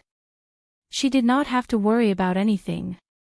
Gradually, when she was more than 5 months pregnant, Chu Ho's belly became bigger and bigger. Usually, a 5-month pregnant woman's belly wouldn't be very big, but Chu Ho's belly had become round and bulging. Usually, when he was at home, he didn't notice it. However, when Gu Jinglian accompanied him to the prenatal checkup, the contrast was immediately reflected when he compared it with other 5-month pregnant women. Chu Ho even wondered if his belly had become so big from eating too much, or if there were other reasons. The doctor said that other people only had 1 child, but he had 2. Naturally, his belly was bigger than other people's. However, this was too big. Because he was more than 5 months pregnant, Mother Chin was worried that Chu-ho's hair was too long and he was eating too much nutrition. Hence, she suggested to Gu Jinglian that they take Chu-ho to have his hair trimmed and cut. However, Gu Jinglian wasn't very willing to do so. He couldn't understand how his hair could be nourished. However, Mother Chin said that his hair was very nutritious, especially the ends of Chu-ho's hair. They were actually a little split, which meant that the nutrients couldn't keep up with such long hair. Seeing that Gu Jinglian was unwilling, Mother Chin persuaded him again and again. She said that his hair could grow again if he cut it. With that said, Gu Jinglian reluctantly agreed. However, Gu Jinglian could not bear to cut too much hair. The scissors reached his ears, so Gu Jinglian could not bear to cut his hair. He stood at the side and stared at the scissors in the barber's hand. His burning gaze made the barber feel as if the scissors in his hand were about to melt. It was so hot. Even though Uncle Fu was standing by the side, desperately hinting at the hairdresser to cut it a little shorter, the hairdresser could only laugh bitterly and did not dare to cut it anymore. Only then did Uncle Fu notice Gu Jinglian's cold gaze. When he understood what was going on, he did not know whether to laugh or cry. He scolded in his heart, "Master is already such an adult, why is he acting like a child at this time?" After cutting her hair, Chu-ho stood up and looked at herself in the mirror. She used to have short hair, but after she got together with Gu Jinglian, she stopped cutting her hair. Now that she had cut her hair short, she was not used to it. "How is it?" Chu-ho turned to look at Gu Jinglian and mumbled, "I'm not used to my short hair." Gu Jinglian snorted unhappily. He was not used to it even more than she was. Seeing his unhappy expression, Chu-ho suddenly reached out and patted his head. "All right, don't be angry. When we unload the goods, I'll let my hair grow a little longer." Unload the goods. Gu Jinglian did not understand what this term was. Chu-ho and Uncle Fu looked at each other and smiled. Unload the goods was a term used in the maternity circle. It meant to give birth. Chapter 37-43. She didn't use WeChat much, but ever since she got pregnant, she had been bored out of her mind. She started fumbling with her phone and entered a WeChat group for expectant mothers in the same city. It was filled with pregnant women or women who had just given birth. Some of them were lying in the waiting room, chatting on WeChat about how they felt about waiting for labor. For example, how painful the contractions were, and how they had only opened 3 fingers in one night. Some of them wanted to give birth naturally, but they couldn't, so they had to resort to C-sections. There were all kinds of people in the world. At first, Chu-ho thought it was interesting. With the intention of learning from it, she also spoke enthusiastically in the group. Later, she realized that this WeChat group was more like a tree hole. Many expectant mothers complained and sought comfort in it. Chu-ho's deepest impression was of a pregnant woman who was 7 months pregnant crying in the WeChat group. Because she couldn't have sex during pregnancy, her husband asked her to do some outrageous things, but she was unwilling. Later, when she was 7 months pregnant, she accidentally found out that her husband was having an affair. She was in despair and pain. Her voice resonated with the other pregnant women. Actually, it wasn't completely true that one couldn't have sex during pregnancy. At least, except for the first 3 months and the last 3 months, as long as it wasn't intense, it was okay to have sex during the middle. However, most expectant mothers were protective of their children and refused to have sex no matter what. There were many conflicts between husband and wife. Some husbands couldn't tolerate it at all, so they had women outside and even went to ask for sex. Many people couldn't accept this fact, but they didn't know how to face it. Most of them just turned a blind eye. What else can I do? My stomach is so big and I'm going to give birth soon. Do I have to divorce him while I'm pregnant? If we get divorced, the child will belong to me. I can't afford it. If the child belongs to him, I won't accept it. I have nothing left. The house and car are premarital assets. I won't get a single cent. As long as it's not too much and they don't come knocking on my door, I can only tolerate it. There's no choice. After being pregnant for so long, no man can tolerate it. That's right. Men are all animals who think with their lower bodies. Can they really tolerate it for more than 10 months? After giving birth, they still have to go through confinement. After that, there's a long breastfeeding period. They'll be busy taking care of the child and their married life will definitely be unhappy. After this period of time, it'll be fine. As long as it's not too much. However, Chu-ho disagreed and said, if a man cheats, it's absolutely unforgivable. It doesn't matter if they have other women outside or if they have short-lived relationships with other women, they are all betrayals and can never be forgiven. After the first time, if they are forgiven, there will be a second time, a third time, and countless times because they will realize that they don't need to pay any price for such a mistake. However, no one acknowledged her words. However, many people did not say anything. A pregnant woman did not know that her husband had cheated on her. She was a little resentful and said to Chu-ho, all men in the world are the same. I have to advise you to be more careful. Your husband is fine in front of you, but who knows what he is like behind your back? How many women do you have outside? How far along are you? Looking at your note, you've been pregnant for more than 5 months. A normal man wouldn't be able to hold himself back. Chapter 37-44. He'll accompany me for dinner and walks. I don't have to be careful. I trust him. Without a comparison, Chu-ho would not have realized how gentle and responsible Gu Jinglian was. Every day, other than work matters, he would spend most of his time around her, fearing that he would overlook her.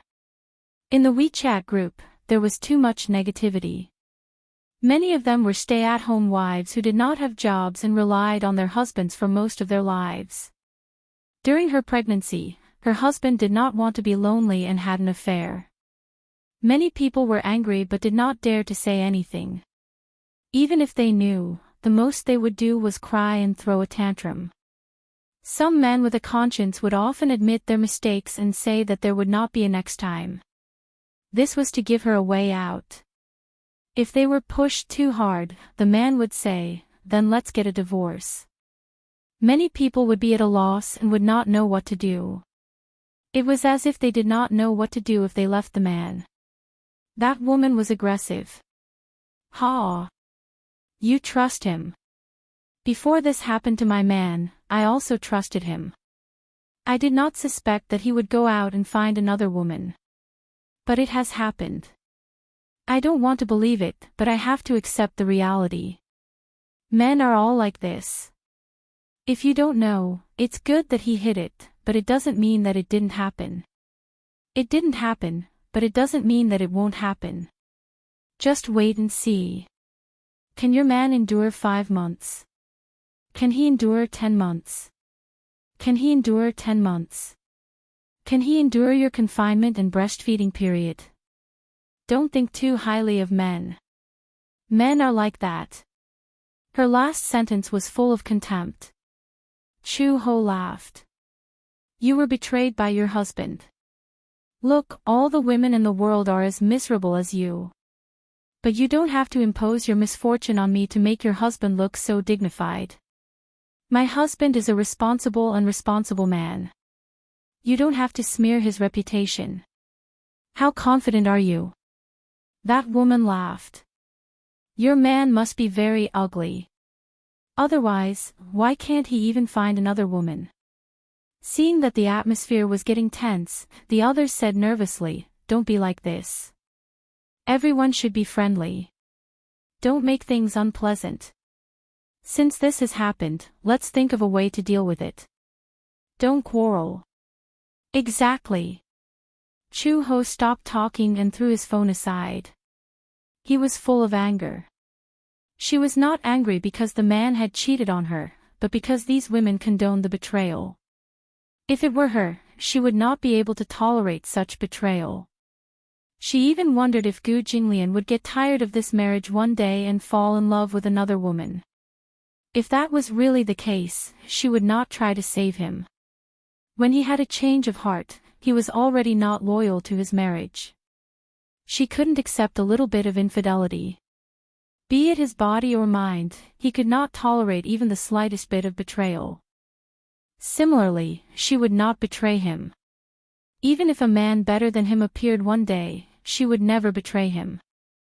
Since she had chosen him and had bowed to the heavens and earth during the wedding, she had made a promise.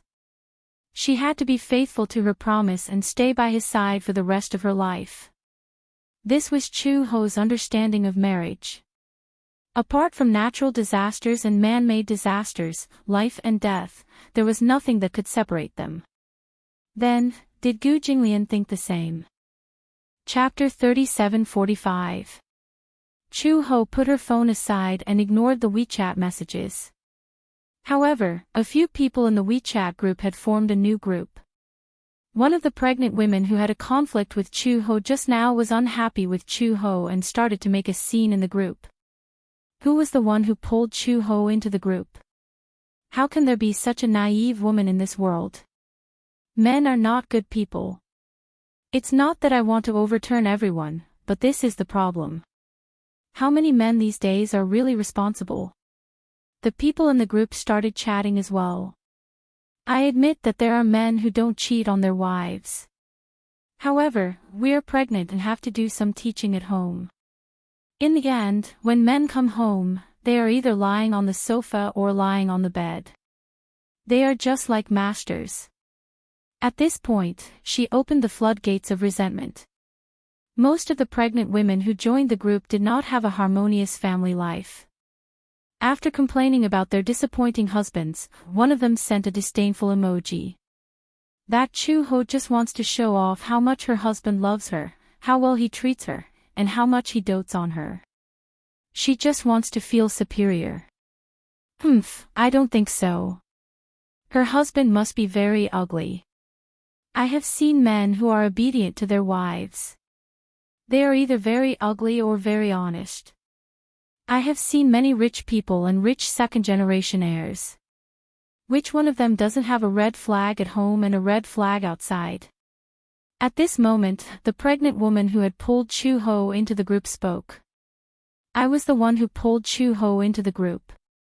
At that time, we met during a prenatal checkup. My mother-in-law accompanied me for a prenatal checkup. Chu Ho seemed to be accompanied by her husband. Her husband accompanied her for a prenatal checkup? The group of people was shocked. It was not that it was strange for a husband to accompany Chu Ho for a prenatal checkup, but that person had exaggerated and described how Gu Jinglian protected Chu Ho and how considerate he was. Many people felt that it was unfair. Then her husband must be very ugly. Exactly. How can there be such a handsome and gentle husband who is so considerate of his wife? He's simply the best of the best. It's hard to come by in 100 years. Why did she have to meet him? That person said meekly, I've seen Chu Ho's husband before. It's unforgettable. He's even more handsome than a celebrity. You guys know Gu Xingze, right? At the mention of Gu Xingze, everyone reacted. I know, the nation's Prince Charming, but isn't he dead? Chu Ho's husband looks quite similar to Gu Xingze. At first glance, I thought Gu Xingze wasn't dead. I even suspected that the news of Gu Xingze's death was an excuse for Gu Xingze to retire from the entertainment industry. Perhaps Gu Xingze isn't dead. He just got married and wanted to retire from the entertainment industry to return to his family. He was afraid that his fans wouldn't be able to accept it and would jump off a building to commit suicide. That's why he staged it himself. That's impossible. At that time, the media reported that they saw Gu Xingze with their own eyes at the memorial service. He's really dead. It's true. That's strange. How similar do they look? He's a little more handsome than Gu Xingze. Also, when he accompanied Chu Ho for a prenatal checkup, there was a butler with them. I heard Chu-ho call him Uncle Fu, and that Uncle Fu called him Master Gu. Chapter 3746. His surname is also Gu. Did you mistake son-in-law for Master Gu? Many people felt it was unfair. Are you serious? Ai me, did you see wrongly? Is Chu-ho's husband really that handsome? Yeah, I'm just jealous. My husband hasn't accompanied me for many prenatal checkups, but I think Chu-ho's husband seems to know how to take care of her. He wouldn't even let her carry a normal hospital bag. Chu-ho's belly is even bigger than mine. When I was waiting for the prenatal checkup report, I saw her husband holding her hand and walking slowly along the corridor. They didn't talk much, but I could tell that they were very close. To be honest, I was a little jealous when I saw that. I really can't compare them. It's infuriating to compare. At that time, I thought that it would be great if I were Chu-ho. I wouldn't have to work so hard to get pregnant. She sent another long paragraph. Pregnancy is really hard. I don't understand these men. They make it seem like they're working and I'm at home with a big belly, so it's so easy. I can't ask him to accompany me for a walk, but he says that I don't understand him and that it's so hard for him to earn money. Sometimes, when I'm alone, he'll lie next to me at night and play with his phone. After playing for a while, he'll fall asleep without caring about me. Sometimes, when I'm sad and cry at night, he won't change his mind. When we got married, he made it sound so nice. He said that he would love me and understand me all his life, but what happened in the end? Because I was pregnant, I quit my job and stayed at home to take care of my husband and child. Now, Dabao is going to kindergarten and I'm pregnant with another one. I still have to send Dabao to school every morning and play with him at night. I asked him to take care of the child, but he refused. I really don't understand why I married him. Now, he's raising a slut outside. I even found it in his WeChat chat history.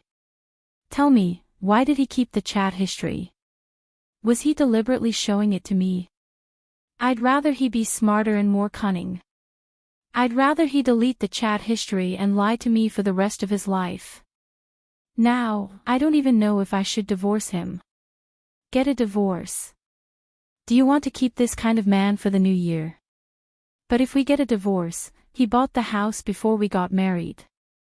My house has been renovated, and it's a big flat that costs hundreds of thousands. He even bought a car. If we get a divorce, I won't have a share of the house. I might not even be able to get custody of the children.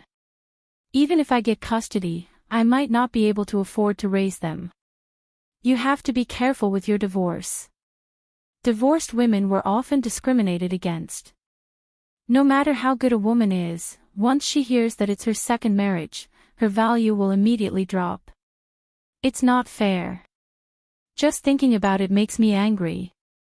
At this time, someone said coldly, you see others living a glamorous life, but that doesn't necessarily mean that they are truly happy. Just like on the surface, aren't you in love with your husband? How can others see the resentment and grievances you've suffered in private? Chu-ho's life might be worse than yours. She even had a strong sense of justice, saying that her husband would never cheat on her. I think she doesn't even know that I cheated on her.